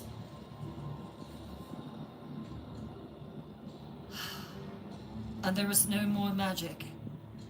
Everything has been done that can be done. Right, Nira? Yes. And our warriors, 400 able-bodied fighters, Maelor reported, including the 45 soldiers from the Northern Campaign. They're trained, they're ready, and they're prepared to defend to the last. But I will tell you, Queen, Marcus added bluntly, they're terrified. They know what we're facing. They've heard the stories from the survivors. They'll fight because they're loyal and brave, but they know that it's likely unaliving themselves. Ella closed her eyes briefly, fighting against the wave of guilt and greed. 400 warriors preparing to die for her. For a kingdom she'd only ruled for a few years. For a throne she sometimes still felt unworthy of. And nothing from the other kingdoms. No one's coming to help us. Nothing substantial, Ian said, his silver eyes troubled. We've received promises of support, small forces, maybe 50 warriors total from various territories, but no one is willing to commit their full strength. Queen.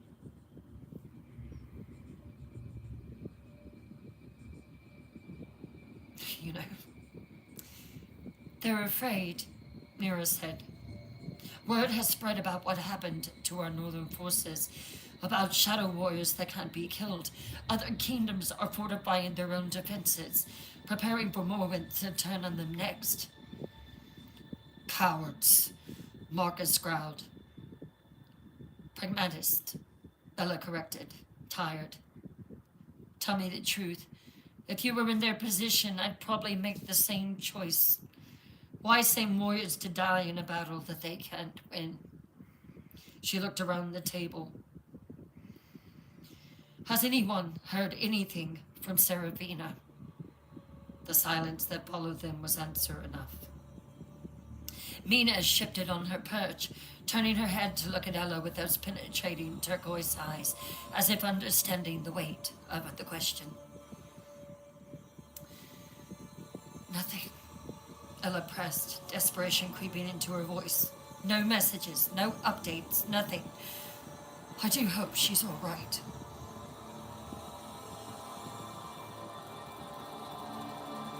We're running out of time, she said, her voice cracking slightly. One day until Morwen arrives and we have no counter for her shadow warriors. No way to actually hurt them, no... I know my mother, Ian said.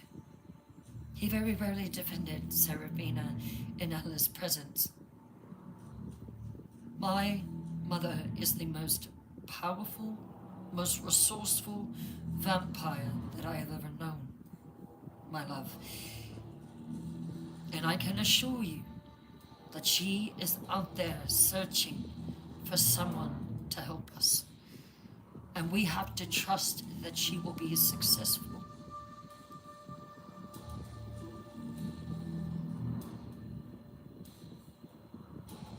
And if she doesn't, Ian?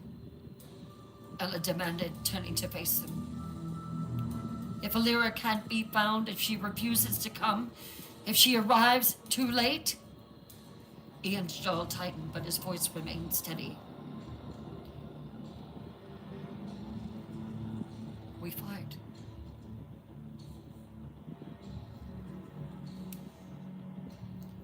Noble, Ella said, but I'd prefer to find a way to actually win this war.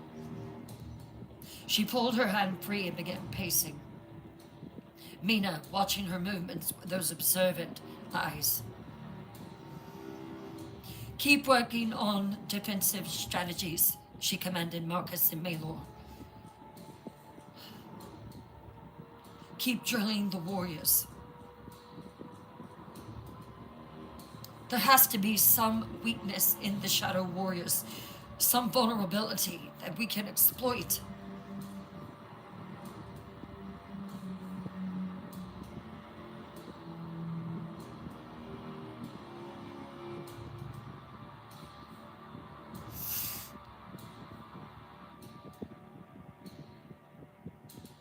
Hours later, after the war council had dispersed and everyone had returned to their task, Ella stood in her private chambers, reviewing supplies reports from Marcus.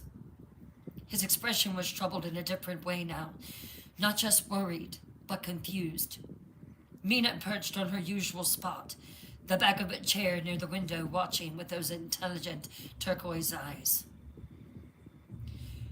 Your Majesty, Marcus said, closing the door behind him. There's been another development that has been brought to my attention. One of our scouts just returned from the north.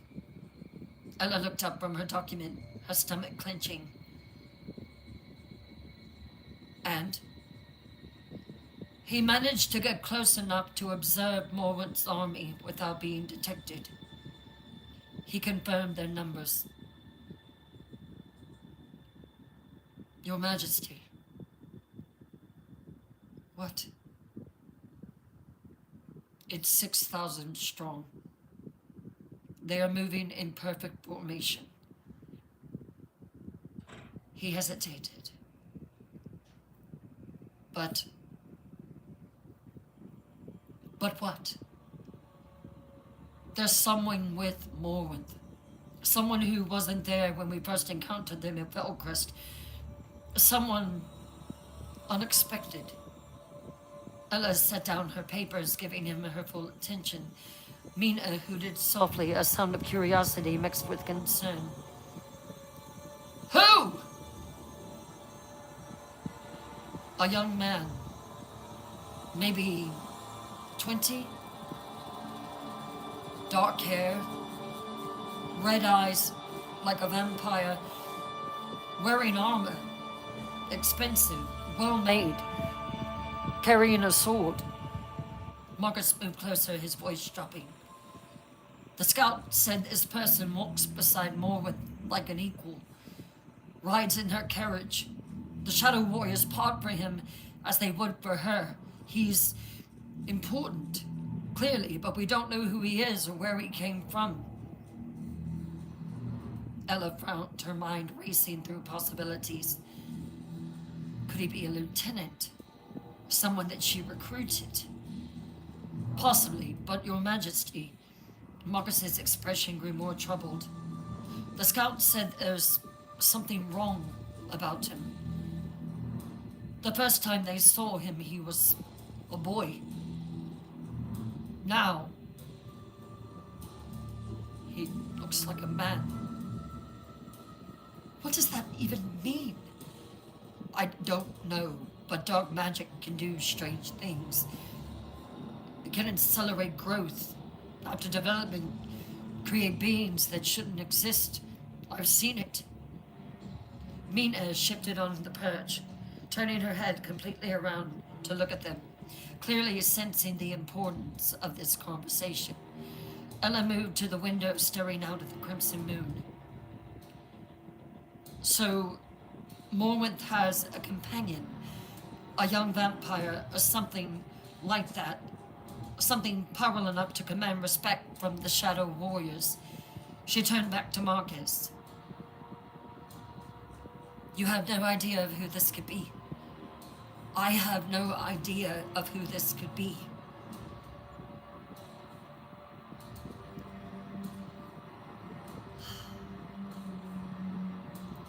Keep investigating it, she said finally. Find out everything you can about this man.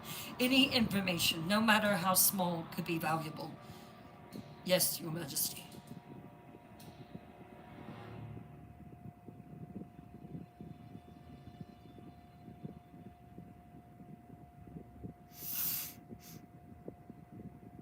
Seraphina stood in the ritual chamber at the top.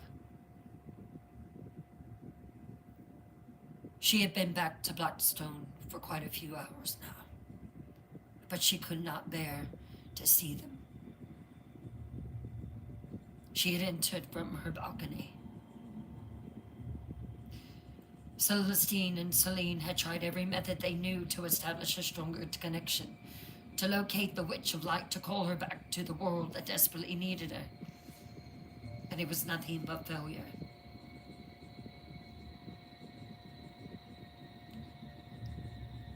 Seraphina looked at herself in the mirror. The flight back to Blackstone was one of the longest of Seraphina's very long life. Every mile felt like a condemnation. Every hour that passed was another hour closer to war. War that Blackstone couldn't win without the help that she'd failed to bring. She pushed herself hard, flying through day and night with only brief stops for rest. The landscape passed beneath her, mountains giving way to forest, forest to farmland, farmland to the territories she knew so well. Home. But it felt different now, tainted by her failure, by the knowledge that she was returning to people who'd put their faith and their trust in her, who were trusting her to save them, and she'd let them down. She saw streams of them fleeing south from the northern territories, carrying whatever possessions they could manage, their faces etched with terror.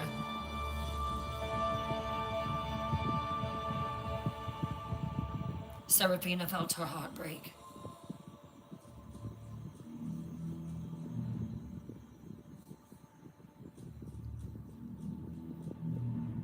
She had wanted to say hello, to let them know that she had found her, that she had found who she needed to help them. But the truth was, she had not. She took flight up to her balcony. She knew that Ella was waiting for news that would never come. She could see the changes even from a distance. The reinforced walls, the increased patrols, the ward shimmering in the air like heat haze. The desperate preparations of people who knew they faced annihilation but refused to surrender. I'm so sorry, she thought, tears stinging her eyes for the first time in centuries. I'm so sorry. She knew she had to face them. So she descended the steps slowly. And within minutes, she was at the war room. Hope blazed in Ella's face, desperate, brilliant hope. And here Seraphina was, about to crush it. Mother, Ian said, reaching her first, pulling her into a brief embrace. We were worried about you. Did you find her? He stopped, reading the answer in her expression. The hope in Ella's face flickered, dimmed, and began to die. You didn't find her, Ella said. And it wasn't a question. I found where she'd been, Seraphina said, her voice carefully controlled. I found witches who knew her, who helped me make contact. Brief contact. I felt her presence. I spoke to her across the distance. But she's hidden too well, Your Majesty. Too deeply. The witches tried everything, every method they knew to locate her, to call her back. But Alira has concealed herself beyond our reach. Seraphina met Ella's gaze directly, refusing to look away even though it hurt. I'm sorry, Your Majesty. I failed. I promised to bring help, and I'm returning empty-handed. For a long moment, no one spoke. Warriors who'd gathered at the edges of the courtyard stood frozen, watching their queen, waiting to see how she would react. Ella's face went through several emotions in rapid succession. Shock, grief, despair, rage. Then something shifted. Her jaw set, her spine straightened, and when she spoke, her voice was steady. You didn't fail, she said firmly. You did everything possible. You found Alira, or as close as anyone could. You made contact. That's more than anyone else could have done. She looked around at the assembled warriors. We knew this was a possibility. We knew that Alira might not be found, might not come even if she was. We prepared for this. We fortified our defenses. We trained our warriors. We made ourselves as ready as we could be. Her voice rose. And now we fight. With or without the Witch of Light. With or without magic that can counter the Shadow Warriors. We fight because that's what Blackstone does. We stand, we defend, we do not surrender. A roar of approval rose from the warriors. Weapons raised, defiance burning despite the fear. But Seraphina saw the truth beneath Ella's brave words. She saw the way her daughter-in-law's hands trembled slightly. Saw the terror lurking behind those determined eyes. Saw Ian move closer to his wife, his hand binding hers, offering silent support.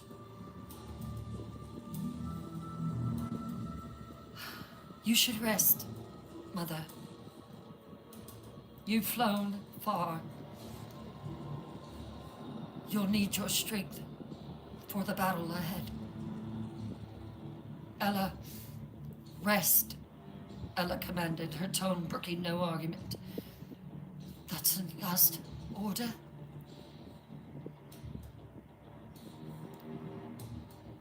Seraphina nodded slowly, recognizing that Ella needed time to process this, to grieve privately before putting on her brave face before her people. As you wish, Your Majesty. She bowed formally, acknowledging the authority, and turned to go. But Ella's voice stopped her. Seraphina, of the House of Blackstone. She turned back. Thank you, Ella said quietly, for trying, for not giving up, for doing everything in your power to save us. The words were gracious, the words were kind, the words were from a queen.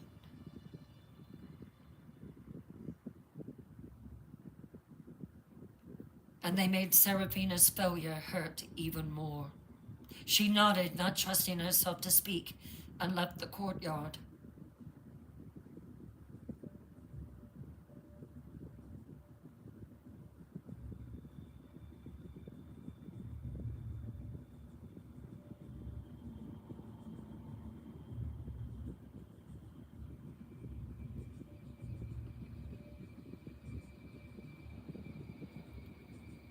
The next rising was when the Shadow Army would reach Blackstone's gates. This was the day of war. Ella stood on the battlements overlooking the main courtyard where 400 warriors had assembled, every able-bodied fighter that Blackstone could muster. The crimson moon hung heavy in the sky, painting everything in shades of blood. On her shoulder, Mina perched as she always did, silent, observant, her snow-white feathers pristine against Ella's dark armor, her turquoise eyes watching the assembled warriors below. Ella could feel the despair radiating from her people. They'd heard the news. Alira was not coming. Seraphina had returned without the Witch of Light. No help was coming. No miracle would save them. Just shadow warriors that couldn't be unalived, marching inexorably toward their doom. And yet they stood here, waiting for the Queen to give them hope she didn't have. How do I do this? Ella thought desperately as she looked out at the throng. How do I send them to die with brave words? When I know, when they all know, there's no hope. Mina shifted on her shoulder, her talons gentle, her presence steady as it had been since the day the crimson moon had gifted her to Ella. Ella reached up to stroke the owl's soft feathers, showing what courage she could. Then she stepped forward to address her warriors.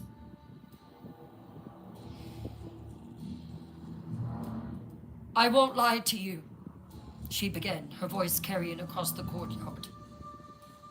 You all know what we face.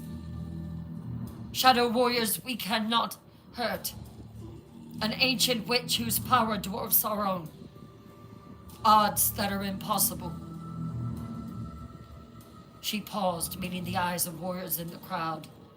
Faces she knew, people she fought beside, trained with, laughed with. Seraphina did everything possible to find Alira. Traveled further than anyone thought possible. Made contact with the Witch of Light herself, but Alira would not come.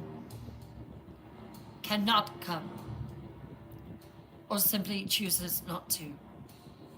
The courtyard was absolutely silent. So we face this darkness alone. And yes, we will probably die. Thank you for the Santa and the Santa hat and all presents. Most of us, maybe all of us. She drew her sword, the blade that executed Aiden Blackstone, the blade that had made her queen, and held it high. But we die free today. We die fighting. We die proving that Blackstone does not bow, no matter how powerful, no matter how ancient, no matter... A sound cut through her words. A sound like thunder mixed with the shriek of something vast and terrible. Everyone's head snapped up toward the sky, and Ella's blood turned to ice. They came from the north.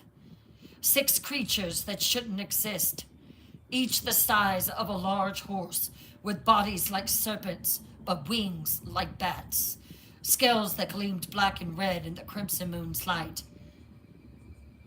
Dragons, or something like dragons. Twisted versions corrupted by dark magic, their eyes glowing with the same sickly green as Morwen's power. Ella wasn't sure how she knew it, but the creatures were drakes. Shadow drakes, Morwen's aerial assault. They swooped over the castle walls, their mouths opening to reveal fire. Not the clean orange-red of natural flame, but something darker tinged with purple and green that burned with unnatural intensity. Take cover! Marcus' voice bellowed across the courtyard, but it was too late. The first drake unleashed its fire, and the flames cascaded down onto the assembled warriors, screaming. Warriors caught in the blast burned, their flesh blackening, their armor melting, their cries of agony tearing through the air. Ella watched in horror as people she knew, people she trained with, fought beside, cared about, died in the flames. "Shields up!" Maelor roared. "Magic users! Defensive wards!" But the drakes were fast, circling the castle, diving and attacking with coordinated precision. Another blast of fire struck the eastern wall, and Ella heard more screaming. Civilians who hadn't made it to shelter, guards caught in the open. A third drake swooped low over the courtyard, and this time Ella saw it clearly. Saw the intelligence in its eyes, the malicious joy as it opened its jaws.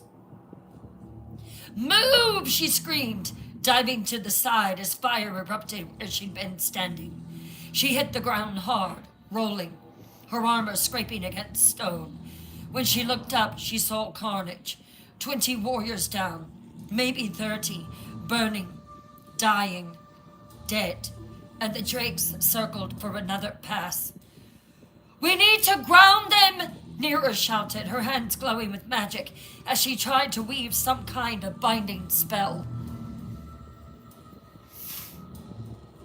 But the drakes were too fast, too agile, and her magic splashed harmlessly against their scales. Marcus organized archers and arrows flew, but like the shadow warriors, the drakes seemed partially impervious, the arrows bouncing off or passing through as if the creatures were made of smoke as much as flesh. Another dive, another blast of fire, more screaming.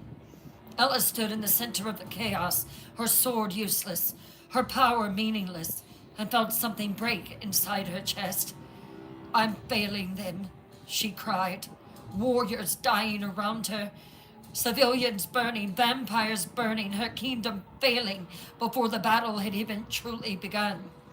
"I'm failing them all." "Ella!" Ian's voice cut through the noise, and she turned to see him running toward her, his face streaked with soot. "We need to get you to safety. You are the queen. You're exposed out here." "No," Ella said, her voice hollow. "I will stay with my warriors. If they die, I die with..." Another drake dove, this one heading straight for them. Ian grabbed her, pulling her behind a stone pillar as fire engulfed the space where they'd been standing. The heat was intense, suffocating. When it cleared, Ella looked out at her courtyard, at the burning bodies, the screaming wounded, the terror in every face, and felt her resolve shatter. "I can't do this," she whispered.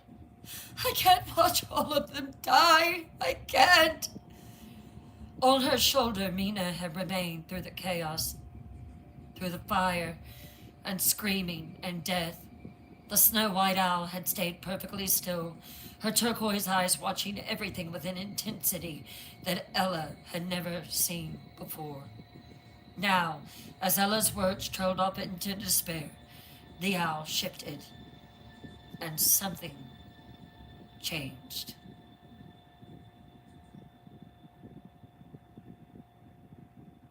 Mina's grip on Ella's shoulder suddenly felt different. Heavier, more present. The owl spread her wings, those beautiful white wings that Ella had stroked countless times, seeking comfort, and they began to glow. Softly, at first. A faint white light that seemed to come from within the feathers themselves. Then brighter, brighter, brighter. The light grew until it was almost painful to look at directly. Pure white radiance that cut through the smoke and fire and darkness like the sun itself had descended to earth. The drakes shrieked, breaking off their attacks, wheeling away from the sudden brilliance. Every warrior in the courtyard froze staring. And Ella watched in absolute shock as Mina rose from her shoulder, her wings beating with a sound like wind chimes and distant thunder. The light surrounding her growing more intense with each passing second. The owl's form began to shimmer, to shift. The white feathers seemed to melt and flow like liquid light, reshaping, reforming, transforming into something else entirely. The small body elongated, growing taller, taking on humanoid proportions. The wings expanded, becoming something more than just bird wings, becoming manifestations of pure, radiant energy. And then, with a final pulse of light, so brilliant that everyone had to shield their eyes, the transformation completed. Where Mina the Owl had been, now stood a woman. She was breathtaking, impossibly beautiful in a way that transcended normal standards of beauty, like looking at the physical manifestation of hope itself. Hair that fell to the floor in cascading waves of pure white, each strand catching the crimson moon's light and transforming it into something clean and pure. And her eyes, those same turquoise eyes that had watched Ella with such intelligence, such knowing for all those months, now looked at her from a woman's face. The woman wore robes that seemed to be woven from light itself, white and gold and silver, all mixed together, flowing around her as if moved by a wind that only she could feel. And on her face was an expression of infinite gentleness, infinite compassion, infinite power. The entire courtyard had gone absolutely silent. Every warrior stood frozen, mouth opened in shock, weapons forgotten. Even the drakes had stopped circling, hovering at a distance, their flames extinguished. The woman, the being who had been Mina, floated down to stand before Ella. Her feet barely touched the ground, and where they did, small flowers of light bloomed and faded.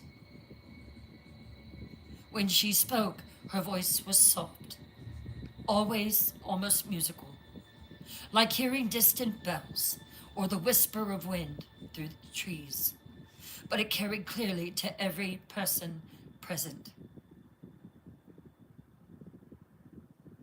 She looked at her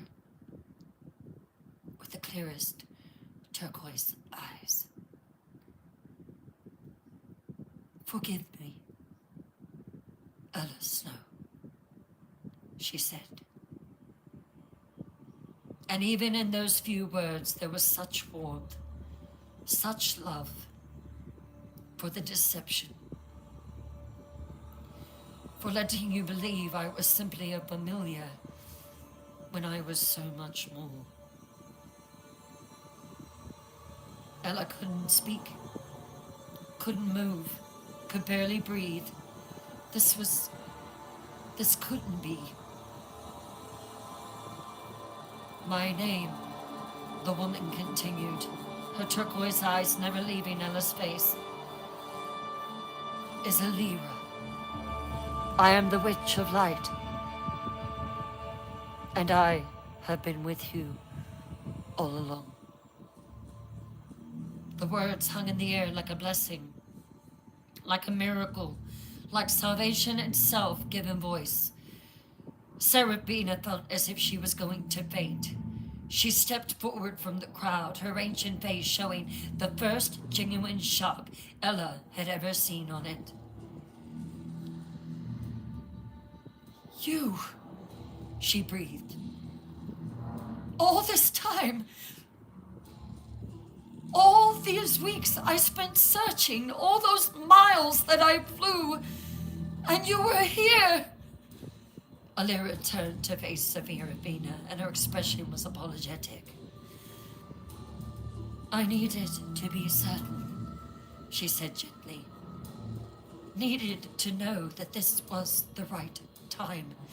I knew the darkness would rise again, but it had to be the right place.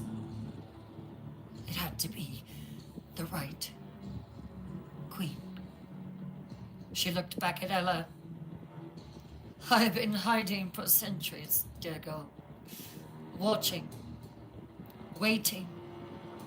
Too tired to fight anymore.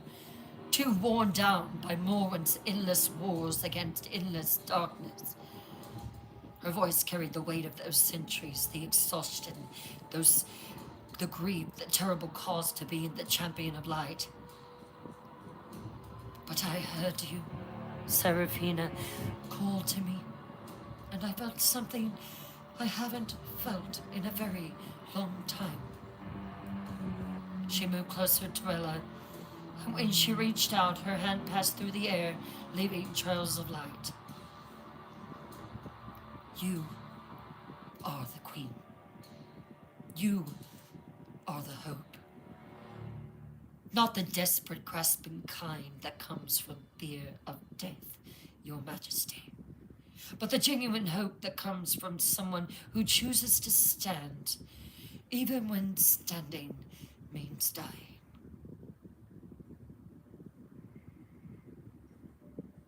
So I am here.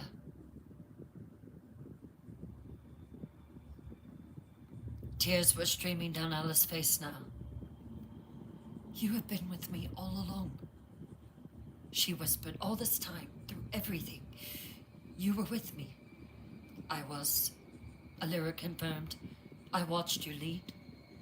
I watched you struggle. I watched you love. I watched you doubt yourself even as you inspired others.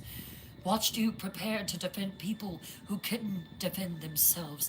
That is the Crimson Queen. She smiled, radiant and warm. And I knew you were worthy. I knew that this was the queen, this was the moment that I had been waiting for. She turned to face the assembled warriors, and her voice rang out clear and strong. I am Alira, the Witch of Light. Morwen comes with her shadow warriors. She comes with darkness and death and centuries of hatred. The light around her intensified. But she does not come unopposed. She does not come unchallenged. She does not come without meeting the one force in all the world that can match her. Me. Alira raised her hands, and light erupted from them, brilliant white radiance that shot up toward the sky like pillars of pure hope. I am Alira, Witch of Light, Guardian of Life, Shield of the Innocent, and I stand with Blackstone. I stand with Ella Snow. I stand against the darkness. Her voice seemed to echo across the entire kingdom, carrying on winds that suddenly swept through the castle, clearing away the smoke, cooling the fires, bringing with it the scent of spring flowers and clean rain. And when Morwen arrives, when her shadow warriors reach these gates, they will find victims waiting, not to die, but warriors of my light, ready to fight. And even as she spoke, Alira's turquoise eyes fell upon the fallen, the warriors who lay broken and burned, the civilians who had perished in the flames, their bodies that littered the courtyard. Her expression shifted to one of profound sorrow. But first, she said softly, her voice carrying that same musical quality, we heal what has been broken. We restore what has been taken. We call back those who have fallen before their time. She moved to the center of the courtyard, stepping carefully around the wounded and the dead, while her robes flowing behind her flew like liquid moonlight. When she reached the center, she knelt, placed both hands flat against the blood-stained stone, and closed her eyes. For a moment, nothing happened, and then Alira began to speak. Not in a language that Ella recognized, but in words that felt ancient beyond measure, that resonated in the bones, that carried power in every symbol. Her voice rose, musical and clear, weaving the words together like a song. Luma vita, lux eterna.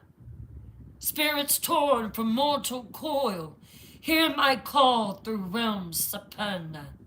Return to flesh, return to soil. Light began to pulse from where her hands touched the ground, soft at first, then growing stronger with each word. By the power of first dawn breaking, by the light that banished night, by the hope in hearts not forsaking, I call you back to life and light.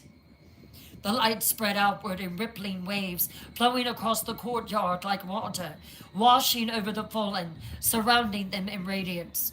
Alira's voice grew stronger, more commanding. Wounds unmake and flesh restore, burns retreat and pain release. Death's cold grip shall hold no more, life return and suffering cease.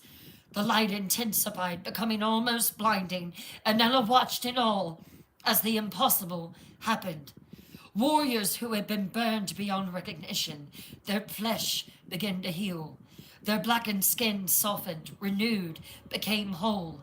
The melted armor reformed, the shattered bones knit back together, and those who had died, their chest began to rise, to fall, to breathe. From ashes rise, from darkness climb, hear the beating of your heart. Step back through the veil of time, life and death, now torn apart. Alira's entire body glowed now, the light pouring from her in endless waves, filling every shadow, touching every fallen warrior, every wounded civilian. By my blood and by my name, by the covenant that I keep, I kindle once more life's sacred flame. Wake now, wake from death's false sleep. Her final words rang out like bells. Rise! One by one, the fallen warriors gasped, their eyes flying open, sat up looking at their healed hands, their restored bodies, disbelief and wonder on their face. The wounded found their injuries vanished, burns healed without scars, broken bones made whole, pain simply gone. Even those who had been dead, truly dead, their souls already slipping away, found themselves pulled back, restored, alive. 30 warriors who had died stood up, looked at each other, looked at Alira, still kneeling in the center of the courtyard, her hand still pressed to the stone, her entire form radiating light.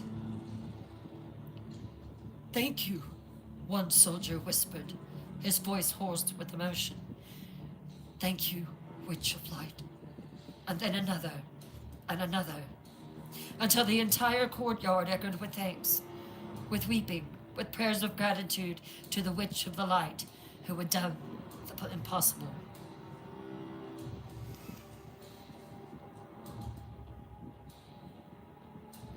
That took considerable power from you, Seraphina said.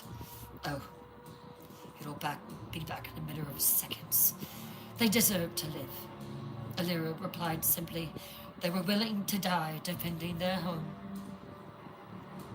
The least I could do was ensure they lived to see it saved.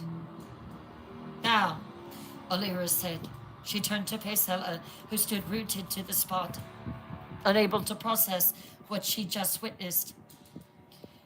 Now, Your Majesty, Alira said, her voice gentle, but carrying still beneath the softness. We prepare for war. Real war. Light against darkness. Life against death.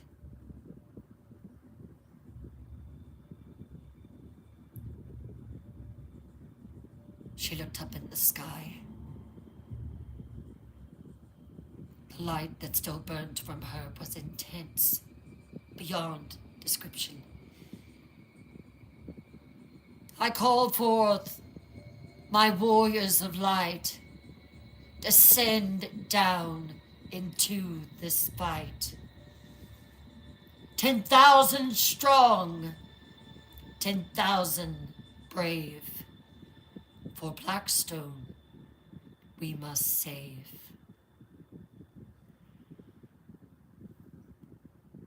Will you let me fight beside you, Queen Ella? Will you accept my help in defending your kingdom?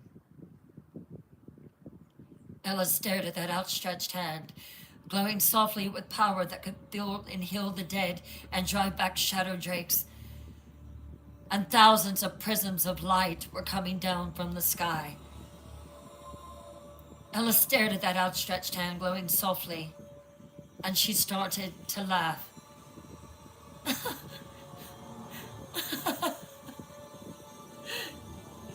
Yes, of course. It was genuine, joyful laughter born from relief and wonder at the sheer impossibility of it all. You've been on my shoulder for months, she said, still laughing through her tears. You've listened to me cry. You've watched me doubt myself. You've seen me at my absolute worst. And you're asking now if I'll accept your help? Alira's smile widened, warm and radiant, and so very, very kind. I wanted to be certain that you understood that this is your choice, that I stand with you. I stand for you. Ella grabbed that glowing hand without hesitation. Then let's save my kingdom together. And as their hands clasped, light exploded from the point of contact, white and gold and beautiful, washing over Blackstone Castle, filling every shadow, driving back every trace of darkness. In the courtyard, 400 warriors roared as they were joined by the warriors of light. Not with despair now, but with defiant hope, because they had just witnessed a miracle, because the Witch of Light had returned, because the fallen had been restored, because they were no longer facing annihilation alone. And in the north, just a few hours away, Morwenth felt that explosion of light and smiled coldly. So, she murmured to Lucian beside her.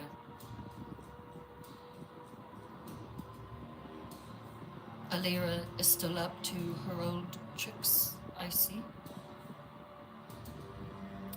Finally revealed herself. Good. That will make crushing them all the sweeter.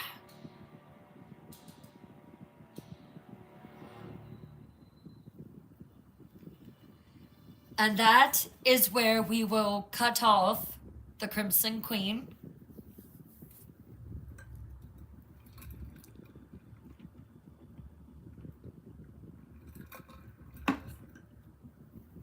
Thank you, everyone, for hanging in there with me tonight.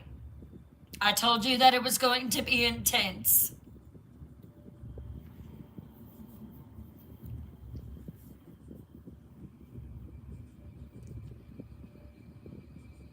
Good. I'm glad you're going to be able to sleep. Thank you, everyone, for your support tonight. Thank you for the presents. Thank you for tapping that screen. I know how that hurts the digits. Thank you for sharing. Thank you for reposting. Thank you so much. So I will be doing my lives up in Indiana over the Christmas holiday. Now, I'm not going to be doing it on Christmas Day. I did decide that. But I will figure it out when we will do it. It may be on a Saturday night, perhaps, but I will let you know.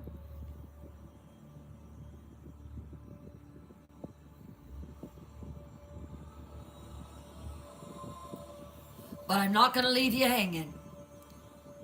So, what do you think?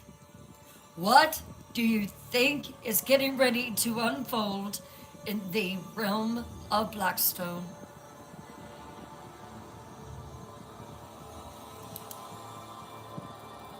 Thank you. Thank you. Thank you. Oh, I am. I've got a coat and sweaters and blankets and hats and gloves and scarves and everything. Oh, thank you, Rhonda.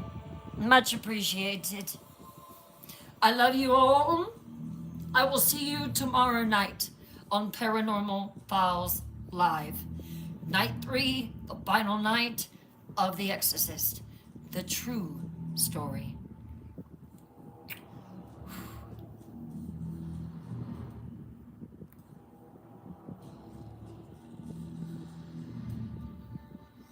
Goodbye over there in the White Channel. Thank you all for your support.